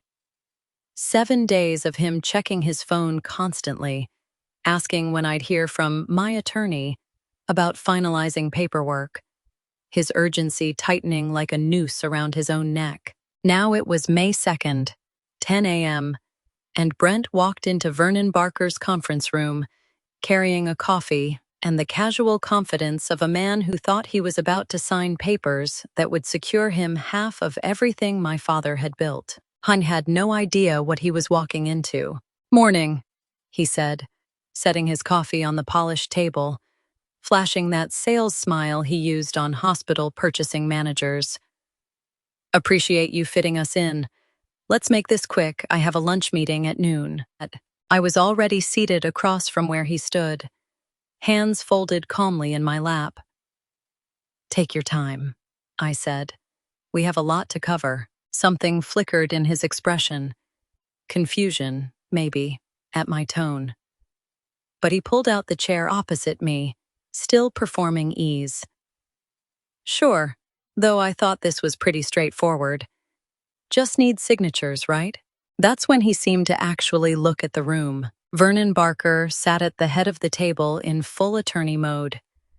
Suit jacket on, legal pad positioned precisely, pen uncapped and ready. 3 thick manila folders sat stacked in front of him, edges aligned with geometric precision. A small digital recorder rested beside them, red light already glowing. This wasn't a signing. This was a deposition. Brent's smile faltered. This seems formal. I thought we were just signing. We need to review some discrepancies first, Vernon said, voice carrying the kind of measured neutrality that prosecutors use before presenting evidence. What discrepancies? Vernon didn't answer immediately. Instead, he looked at me, one eyebrow slightly raised in question. I nodded once. Permission granted. The confidence Brent had worn like armor for 6 weeks suddenly felt paper thin. Why don't you have a seat, Mr. Whitfield? Vernon said. Not a suggestion, a direction. Brent sat slowly, his coffee forgotten. Condensation already forming on the cardboard sleeve, his eyes moved between me and Vernon, trying to read a situation that was clearly nothing like what he'd prepared for. I don't understand, he said. Simone, what's going on? I thought we agreed to finalize everything. We did agree, I said calmly. That's why we're here, to finalize things, properly. Then why does this feel like... He stopped, seemed to recalibrate, turned to Vernon with forced casualness. Look, I appreciate thoroughness, but we already have signed divorce papers. We just need to file them officially, right? Those papers, Vernon said, touching the first folder without opening it, are what we need to discuss. Brent's hands flattened against the table. I watched his knuckles pale slightly, recognized the tell he was gripping hard enough to hide the tremor. Discuss what exactly? Several issues. Vernon's tone stayed clinical. Procedural concerns, timeline questions, authorization discrepancies. Authorization. Watching realization dawn on his face was like watching someone step into quicksand. Slow awareness, then helpless recognition that the ground wasn't solid anymore. Mr. Whitfield, when did you first learn about your father-in-law's terminal prognosis? Vernon asked. The question landed like a stone in still water. Brent's expression cycled through confusion, calculation, carefully constructed concern. When we all did. When the doctors told us there was nothing more they could do. Why? And when was that specifically? I don't mid-March? Maybe late February? It's all a blur from that time. Why does this matter? Vernon made a note on his legal pad. The scratch of pen on paper was the only sound for 3 long seconds. Because, Mr. Whitfield, we have documentation that suggests a different timeline. Brent's laugh came out too loud, too forced. Documentation? Of what? My memory of my father-in-law's illness? Of several things, Vernon said. Medical records access, purchase receipts, filing dates, all with very specific timestamps. The color started draining from Brent's face. Not all at once. Gradually, like watching someone realize they're standing on the edge of something that's about to collapse. I don't understand what this is about, he said, voice tighter now, the casual confidence finally cracking. Simone? I met his eyes directly. Held them. Let him see that the woman who'd signed papers without reading them, who'd kept peace for 24 years, who'd performed understanding while he performed concern, that woman was gone. You will, I said quietly. Brent's body language shifted completely. Sat straighter, coffee forgotten, hands now gripping the armrests of his chair, like he might need to stand and leave. His eyes darted between Vernon and me, trying to find an exit in a conversation that was closing around him like a trap. Look, if there's some kind of problem with the paperwork, we can fix it. Get it refiled, whatever you need. He was talking faster now, words tumbling over each other. But I don't understand why this feels like an interrogation. We're just two people getting divorced. It doesn't have to be complicated. It became complicated, Vernon said, when you involved unauthorized third parties in accessing protected medical information. The air went out of the room. Brent froze, mouth still half open on whatever justification he'd been about to offer. For the first time since walking into Vernon's office, he looked genuinely afraid. Vernon's hand rested on the thickest folder, waiting. Then he opened it with deliberate care, spreading documents across the polished table between us. Hospital letterhead, compliance reports, timestamps and access logs, and evidence that couldn't be argued with because dates don't lie. He looked at Brent with professional neutrality that somehow felt worse than hostility. Let's start with the dates. The first document Vernon placed on the table was my signature page clean, unwitnessed, and legally worthless. Let's start with what you presented to Simone on March 25th, Vernon said, sliding the divorce petition across the polished conference table toward Brent. The morning after her father's funeral, Brent's eyes locked on the paper like it might suddenly transform into something he recognized as safe. Yes, standard divorce petition. We both signed it. Did you notice anything unusual about this document? Vernon's tone stayed neutral, professorial. No, it's straightforward. No notarization, Vernon said, pointing to the signature block. No notary seal, no witness attestation, no documentation that Simone had independent legal counsel review this before signing. In Michigan, for marital asset division involving significant estates, these aren't suggestions, they're requirements. Brent's jaw tightened. Those are technicalities. In family law, technicalities determine validity. Vernon pulled another document from the first folder. Let me show you what proper divorce documentation looks like. He spread 3 examples across the table, all properly notarized, all showing independent counsel signatures, all following procedural requirements. Brent's rush job had skipped entirely. These documents you had Simone sign? Vernon tapped the original petition. Legally unenforceable. A judge would throw them out in approximately 30 seconds. The color started draining from Brent's face. Not panic yet. Just the first recognition that the ground underneath him wasn't as solid as he'd believed. We can get them re-notarized, he said. Fix the procedural issues. It's not a big deal. Vernon built the case like a prosecutor. Each document, another brick in a wall Brent couldn't climb. That brings us to our second issue, Vernon said, pulling out a different folder. Timeline. He placed 2 documents side by side with the precision of someone who'd rehearsed this exact movement. On the left, the divorce petition Brent had filed. Date stamp clear in the header. March 22nd, 2025. On the right, my father's death certificate. Official seal, doctor's signature. Cause of death. Listed as respiratory failure.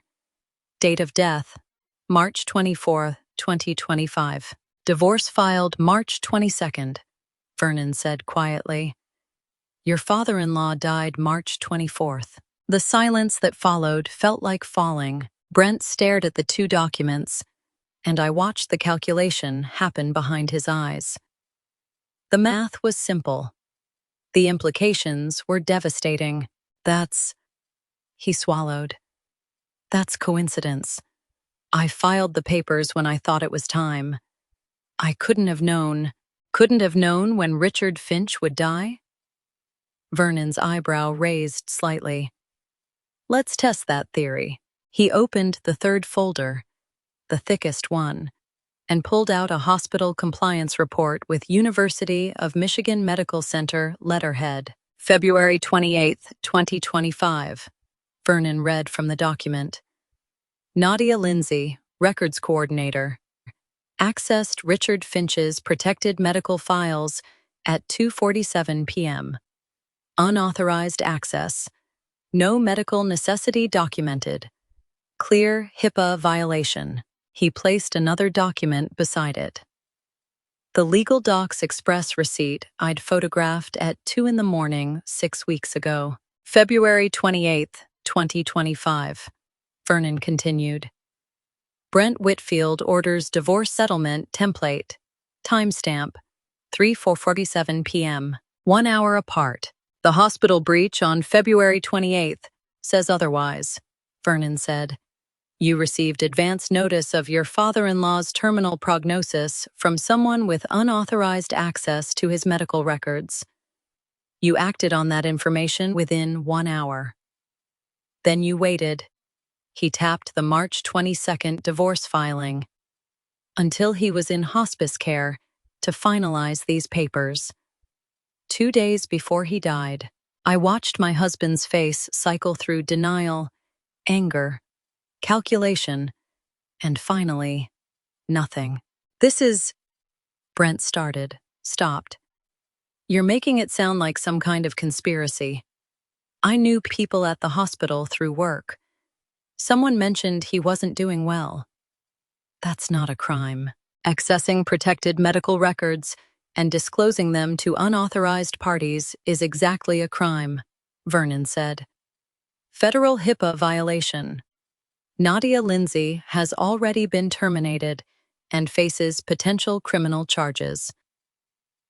The question is whether you compensated her for that access, which would make this conspiracy to commit fraud. I didn't... Brent's voice cracked. I didn't pay anyone anything. Then how did you know to order divorce templates on February 28th? The same day Nadia accessed the files showing your father-in-law had weeks to live, Vernon laid out more documents. A timeline chart showing December's estate questions, February's template purchase, March's filing, the funeral, the kitchen ambush. 6 weeks of premeditation mapped out in dates that couldn't be argued with because documentation doesn't lie. You prepared divorce documents while Richard was in hospice, Vernon said, voice still clinical but something harder underneath now. Filed them 2 days before he died. Presented them to Simone the morning after his funeral, counting on her grief to prevent her from reading what she was signing. And you did all of this based on medical information you obtained through illegal breach of privacy. This is your twisting everything. I'm reading dates off official documents. Vernon stacked the evidence. Hospital access log, receipt, filing stamp, death certificate. February 28th, March 22nd, March 24th, March 25th. Which one am I twisting? Brent opened his mouth, closed it, opened it again. No words came. The conference room was very quiet. I could hear the ventilation system, the distant sound of traffic from the street below. Brent's breathing getting shallower as the walls closed in. I think, Vernon said carefully, that you should consult your own attorney before saying anything else. Brent stopped talking. Just stopped. Vernon stacked the documents into a neat pile. The timeline chart on top showing every calculated step February to March to April. Each date another nail in a coffin Brent had built himself. Brent sat motionless, hands flat on the table, mouth closed. No excuses left, no defense remaining, no words at all. The man who'd handed me divorce papers before I'd finished planning my father's funeral. Who'd counted down the days until Dad died with documents already signed. Who'd spent 6 weeks believing he'd won, That man finally had nothing left to say. When Brent finally spoke, his voice came out smaller than I'd ever heard it. The silence had stretched for nearly 3 minutes after Vernon finished presenting the timeline evidence. 3 minutes of Brent staring at documents that proved he'd been counting down my father's death like a product launch, his face cycling through calculations that all led to the same dead end. There was no story he could tell that would make the dates add up differently, but he tried anyway. "I just wanted to be prepared," he said finally, words coming out slow and careful, like he was testing frozen ice. When I heard about Richard's prognosis, when Nadia mentioned how serious it was, I thought I should have a plan. To protect us. Protect you. I sat very still, watching him construct justification from conspiracy. "By filing divorce papers while my father was dying?" I asked. My voice stayed level, almost curious. "I thought—" He stopped, started again. "The grief was going to be hard enough. I didn't want you to have to deal with estate complications on top of everything else. If we had the paperwork ready, filed properly, it would be one less thing to worry about when he died, when the time came." Brent's hands moved across the table, reaching for justifications that weren't there. "I was trying to make things easier, not harder. You have to understand that." Did he actually believe that? Or was this the last story he could tell himself? "You ordered divorce templates 1 hour after Nadia illegally accessed my father's medical records," I said. "You filed finalized divorce papers 2 days before he died. You handed them to me the morning after his funeral, because I thought if we had a clean plan, a clear path forward, it would help.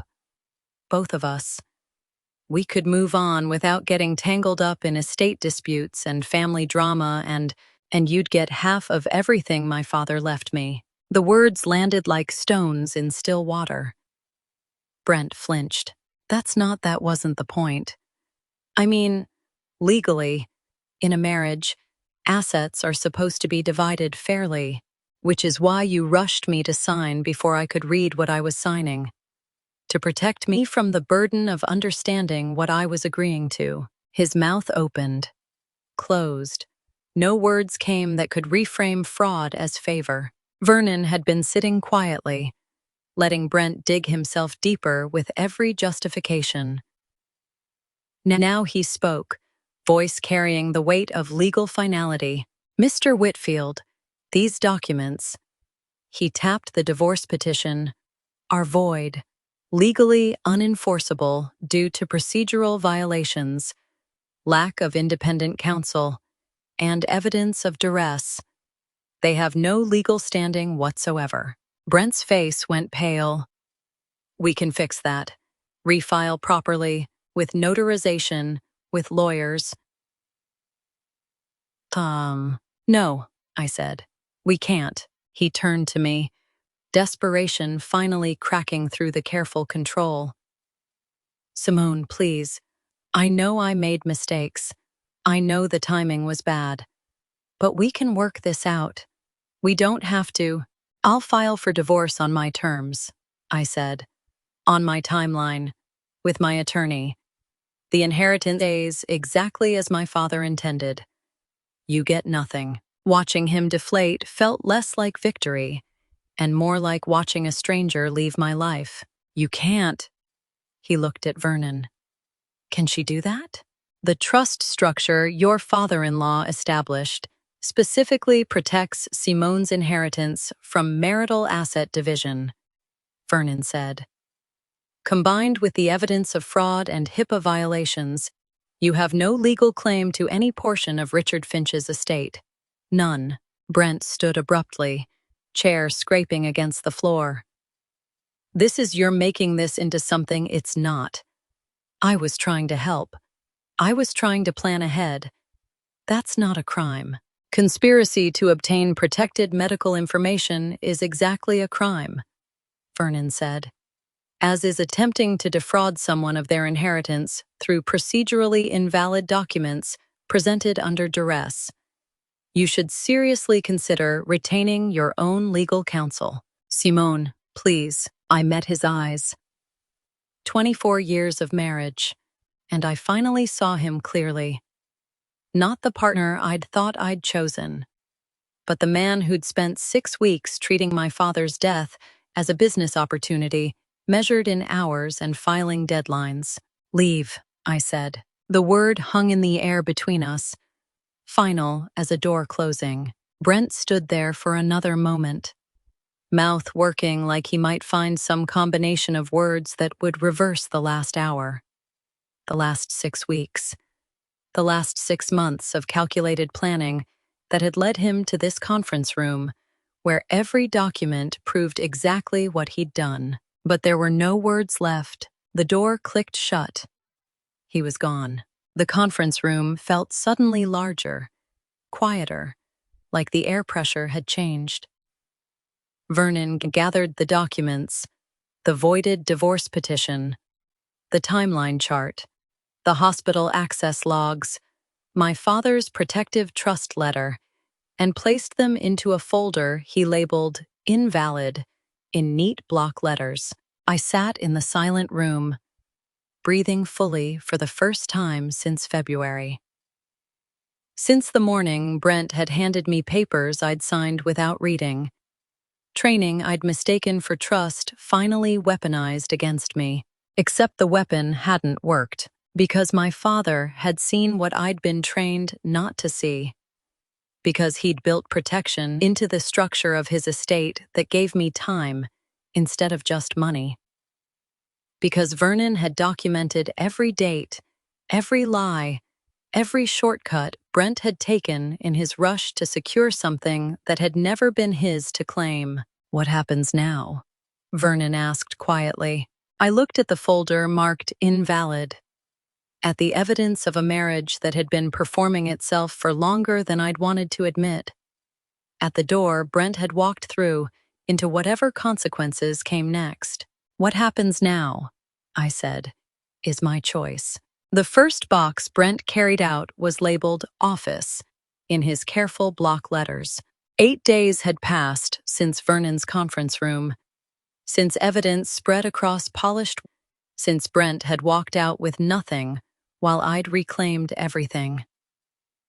8 days of what happens next being entirely my choice, starting with this. Watching my husband dismantle our shared life in 3 quiet trips on a Saturday in May. It was May 10th, and Brent arrived at 9 a.m. with an empty SUV and a friend I didn't recognize, who waited in the driveway, engine running. Like this might need to be a quick extraction. It didn't. There was no shouting, no dramatic confrontation, no final plea for reconciliation or explanation or understanding. Just the methodical packing of a man who'd already lost and knew it books, desk chair, computer monitor, the framed diplomas from his office wall. I'll get the rest next week, he said on his second trip, arms full of clothes still on hangers. Take whatever you need, I said from the kitchen doorway. He paused at the front door, looked back like he might say something significant. Some closing argument or apology or acknowledgement of the 6 weeks between the invalid divorce papers and this moment. I never meant, he started. I know what you meant, I said, and that was it. He left. Came back an hour later for the third load electronics, workout equipment, the coffee maker he'd bought last Christmas. His friend helped carry the heavier items, both of them moving with the efficiency of people completing a task, not ending a relationship. The silence between us wasn't tense. It was the quiet of something already buried. By noon, Brent's car was packed and he was standing in what used to be our shared living room, now conspicuously empty of all his markers. No laptop on the side table. No shoes by the door. no jacket draped over the chair he'd always claimed as his. "I'll have my attorney contact Vernon about the divorce filing," he said, formal as strangers. "That's fine." He nodded once, picked up the last box, the one labeled office, that had started this whole quiet dismantling, and walked out of the house we'd shared for 24 years. I stood at the window and watched his SUV pull away. His friend, following in a separate car, watched them turn the corner and disappear. Waited for some surge of emotion, grief or relief or anger or regret. What I felt was lighter. 5 days later, Lorraine called. I was making dinner when my phone rang, her name appearing on the screen like a test I'd been expecting. I considered not answering, then decided that avoidance was the old Simone's strategy. The new one faced things directly. "Hello, Lorraine. Simone, Dr." Her voice carried that particular blend of concern and criticism she'd perfected over decades. "I wanted to call and see how you're doing. Brent told me you've separated." "We have. I just don't understand why you couldn't work through this." The words came out gentle, almost sad. But the subtext was clear. This was my failure, my choice to give up. Marriage takes effort from both people. Surely, whatever happened could have been resolved with communication and, "Lorraine, he filed divorce papers while my father was dying." The silence lasted 3 seconds. "Well, I'm sure the timing was unfortunate, but grief makes people do things they wouldn't normally. He filed them 2 days before Dad died. He'd been planning it for months." How many years had I absorbed Lorraine's gentle criticisms disguised as questions? How many family dinners had I sat through, being subtly corrected about everything from how I cooked to how I kept house, to how I should support Brent's career by not making waves about mine? "I'm certain there's more to the story," Lorraine said, voice tightening slightly. "Brent says you're being unreasonable about the inheritance, that you're letting grief make you vindictive." There it was, the real reason for the call. Not concern. Inventory. Checking whether I'd jeopardize the money she'd been planning around since that casserole visit weeks ago. "The inheritance is protected exactly as my father intended," I said. "Brent gets none of it." "Simone, that seems very unfair. In a marriage, assets are supposed to be shared. This marriage is over, but surely you can at least consider—" "I'm hanging up now, Lorraine. Goodbye." I pressed end call. Simple as that. The phone screen went dark in my hand. Lorraine's hurt voice cut off mid-sentence, mid-manipulation, mid-attempt to pull me back into family guilt and obligation, and the careful performance of not disappointing people who'd never considered whether their expectations were worth meeting. I waited for the familiar stomach drop. The anxiety of having been rude, of having failed to keep peace, of having prioritized my own boundaries over someone else's feelings. It never came. What came instead was something lighter, freer. The realization that I'd just chosen myself over appeasing Brent's mother, and the world hadn't ended. The house was still standing. I was still breathing. The dinner I'd been making was still simmering on the stove. I'd spent 24 years learning to smooth things over, to not make waves, to say yes when I meant no, because keeping peace was easier than defending boundaries I'd been taught were selfish to maintain. And in one short phone call, I'd learned that hanging up mid-manipulation felt better than any piece I'd ever performed. The house was quiet. Mine. Empty of Brent's presence, of Lorraine's expectations, of the entire infrastructure of obligations I'd built my marriage around. I turned back to dinner, to the evening ahead, to whatever came next in a life I was finally choosing instead of enduring. Freedom. I was discovering. felt different than I'd expected. It felt like standing in my own kitchen, cooking for one, and not apologizing to anyone for it. Vernon slid the final trust document across his desk on June 5th, $5.2 million, secured. I stared at the signature line where my name appeared in elegant print. Simone Marie Whitfield, sole beneficiary.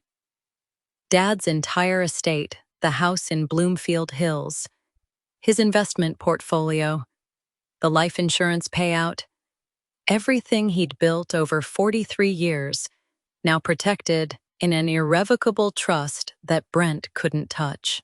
"It's done," Vernon said quietly. He'd removed his glasses, rubbing the bridge of his nose the way he did when a case finally closed. "Your father's assets are completely secure." I should have felt triumphant.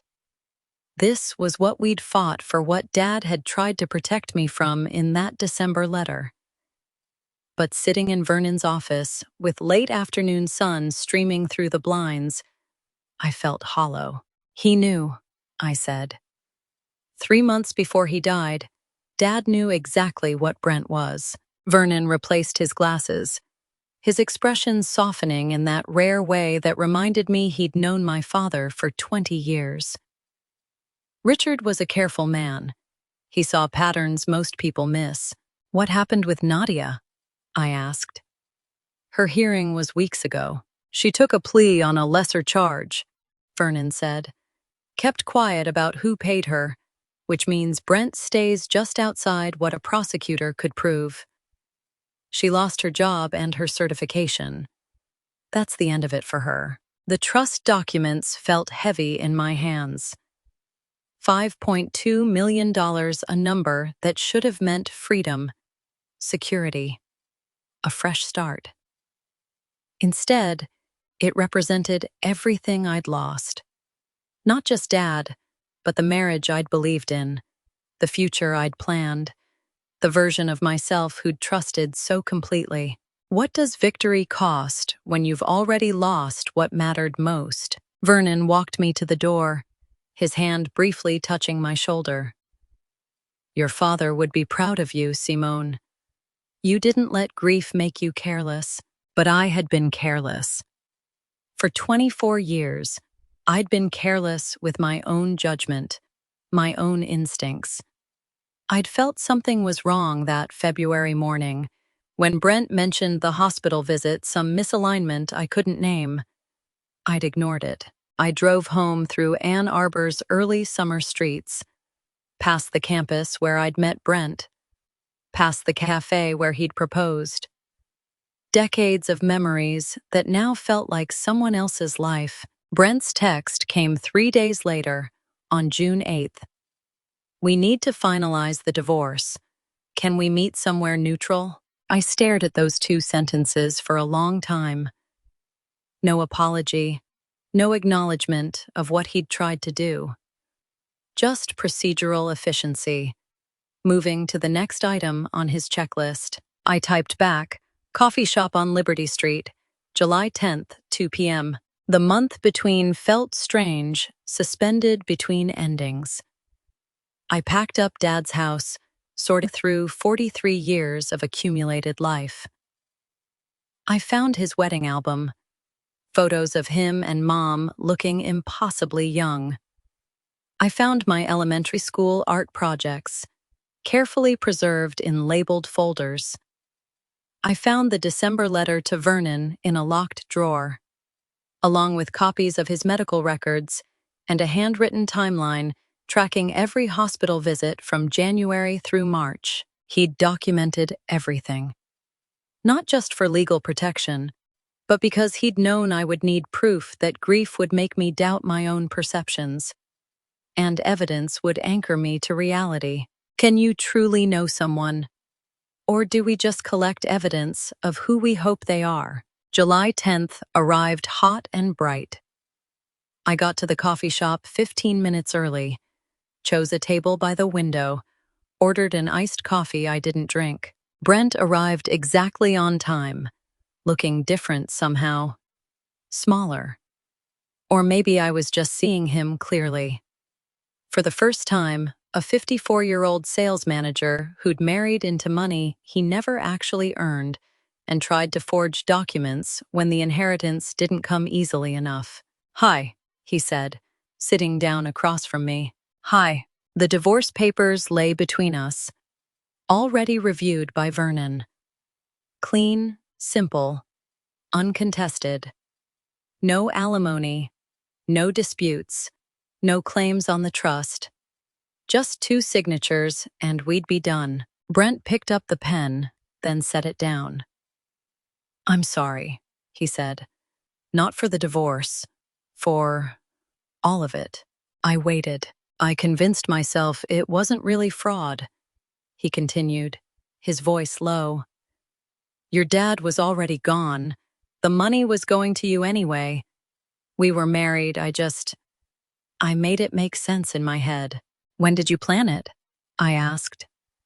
"Before he died or after?" He flinched. "After. I swear, Simone. After. I saw the probate filing, realized how much there was, and I just spiraled." I believed him. Not because I trusted him, but because the timeline supported it. Dad died March 24th. The forged papers were dated March 22nd, a detail Brent got wrong, probably because he hadn't thought it through carefully enough. "You never saw me," I said quietly. "Not really. You saw Richard Finch's daughter, the project manager who made good money, the wife who didn't ask too many questions. But you never actually saw me." Brent's eyes filled with tears. "No," he whispered. "I didn't." I signed the papers first, my signature steady. He signed second, his hand shaking slightly. We sat there for a moment in the coffee shop. Noise espresso machines hissing, conversations overlapping, summer sun pouring through the windows. 24 years, reduced to 2 signatures and a notary stamp. Brent stood, hesitated, then walked out without looking back. The divorce papers lay between us on the coffee shop table. Both signatures drying in the afternoon sun. For the first time in our entire relationship, we'd been completely honest with each other. The coffee shop encounter stayed with me for days afterward, not the pain of it, but the strange relief of finally being seen clearly, even in ending. Dad's photograph sat on my desk where I could see it while I worked, not a shrine, just a presence. The frame was simple walnut, the image from his 60th birthday party 3 years ago. He was laughing at something Mom had said, his eyes crinkled at the corners, completely unself-conscious. I'd forgotten he could look that way, unguarded, joyful, alive in a moment that had nothing to do with protecting anyone. It was late July, the kind of humid Michigan evening that made the air feel heavy with possibility. I'd been sorting through the final paperwork from Vernon's office trust documents, estate transfers, the official divorce decree that had arrived that morning. Everything resolved, everything secured, everything finished. I picked up the trust paperwork, studying the dated Richard had signed it. December 18th, 3 months before he died.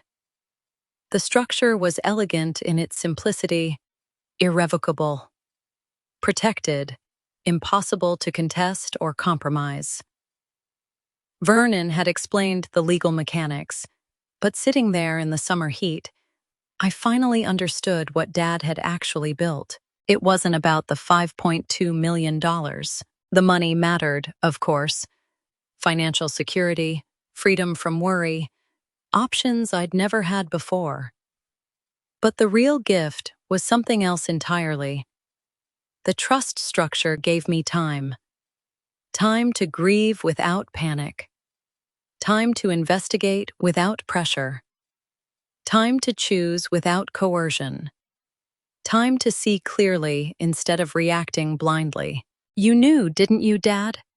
I thought, touching the photograph's frame, "that I'd need time more than money." Brent had counted on the opposite. He'd assumed grief would make me desperate, that financial confusion would make me compliant, that fear of being alone would make me grateful for his help. He'd forged those divorce papers, expecting me to sign them the same way I'd signed everything else in our marriage, quickly, trustingly, without reading the fine print. But Dad's trust had given me something Brent couldn't anticipate: breathing room. The inheritance secured my future, but the time he built into it saved my present. I thought about the woman I'd been in February, signing papers I hadn't read, trusting my husband to handle the details, keeping quiet to keep the peace. She felt like a stranger now, someone I'd known well, but no longer recognized. Not because she was bad or weak, but because she'd spent so long trying to be small enough to fit into someone else's expectations. The trust wasn't just financial protection. It was permission to choose, permission to investigate, permission to wait until I understood what I was signing before I signed it. You gave me space to find my own voice, I thought, and somehow, in giving me that space, Dad had also given me something else. The chance to learn that my silence had been a choice all along. Not a good choice, maybe. Not a conscious choice, certainly, but a choice nonetheless. I'd chosen to stay quiet rather than risk conflict. Chosen to trust Brent's version of events rather than verify them. Chosen to accept convenient explanations rather than ask uncomfortable questions.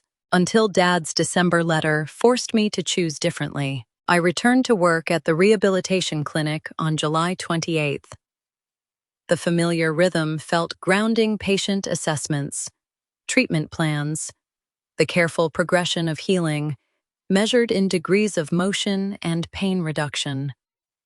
My colleagues welcomed me back carefully, aware I'd been through something, but too polite to pry. "Good to see you, Simone," Dr. Ellen Martinez said during lunch, her tone warm but neutral. "Good to be back," I said, and meant it. The work itself hadn't changed, but my relationship to it had.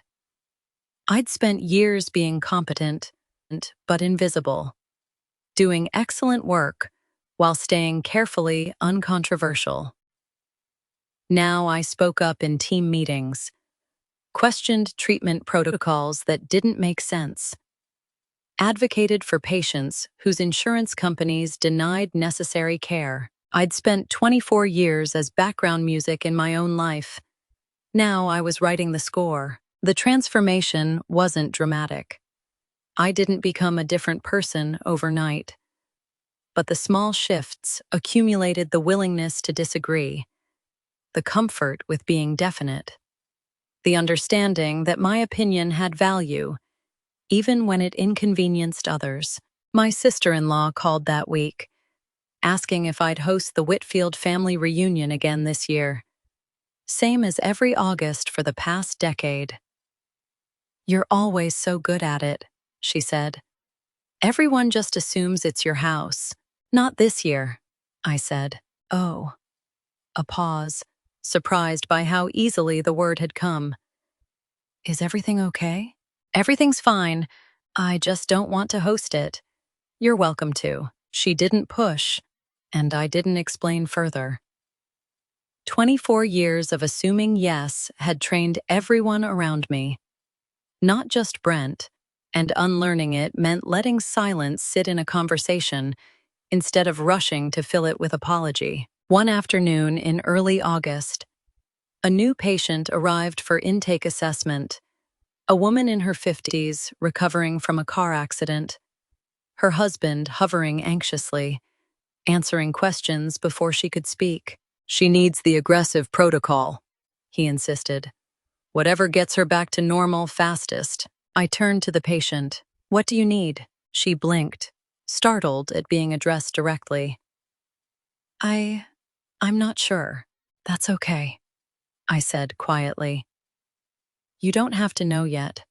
We'll figure it out together, at whatever pace works for you." The relief in her eyes reminded me of something I'd felt in Vernon's office, the permission to not have immediate answers, to take time, to choose carefully instead of quickly. Driving home that evening, I thought about silence. How I'd used to be silent because I was afraid to speak. Afraid of conflict, of being wrong, of taking up too much space. Now I was silent when I chose not to waste words. Silent when listening served me better than talking. Silent because I was thinking, not because I was hiding. Wasn't that the real difference, not whether I signed, but whether I read first? I thought about that February afternoon, signing papers I hadn't read, trusting Brent to have my interests at heart. Today, I'd signed divorce papers after reading every word, after investigating every claim, after choosing my own attorney and timeline. Same action, entirely different woman. Silence is choice now, not capitulation. For too many years, I stayed quiet because it felt easier than confronting uncomfortable truths. I signed papers without reading them, accepted explanations without verifying them, and chose peace over clarity. Don't make my mistake. Trust should never mean turning off your own judgment. The day I finally read what was in front of me, really read it, everything changed. What started as a family story about inheritance became a lesson about reclaiming my own voice. This wasn't really a revenge story, even though it might sound like one. I didn't set out to punish anyone, I just refused to disappear quietly. God gave me a father who saw what I couldn't see, who built protection into his final act of love. That wasn't just about money. It was about time to grieve, to think, to choose.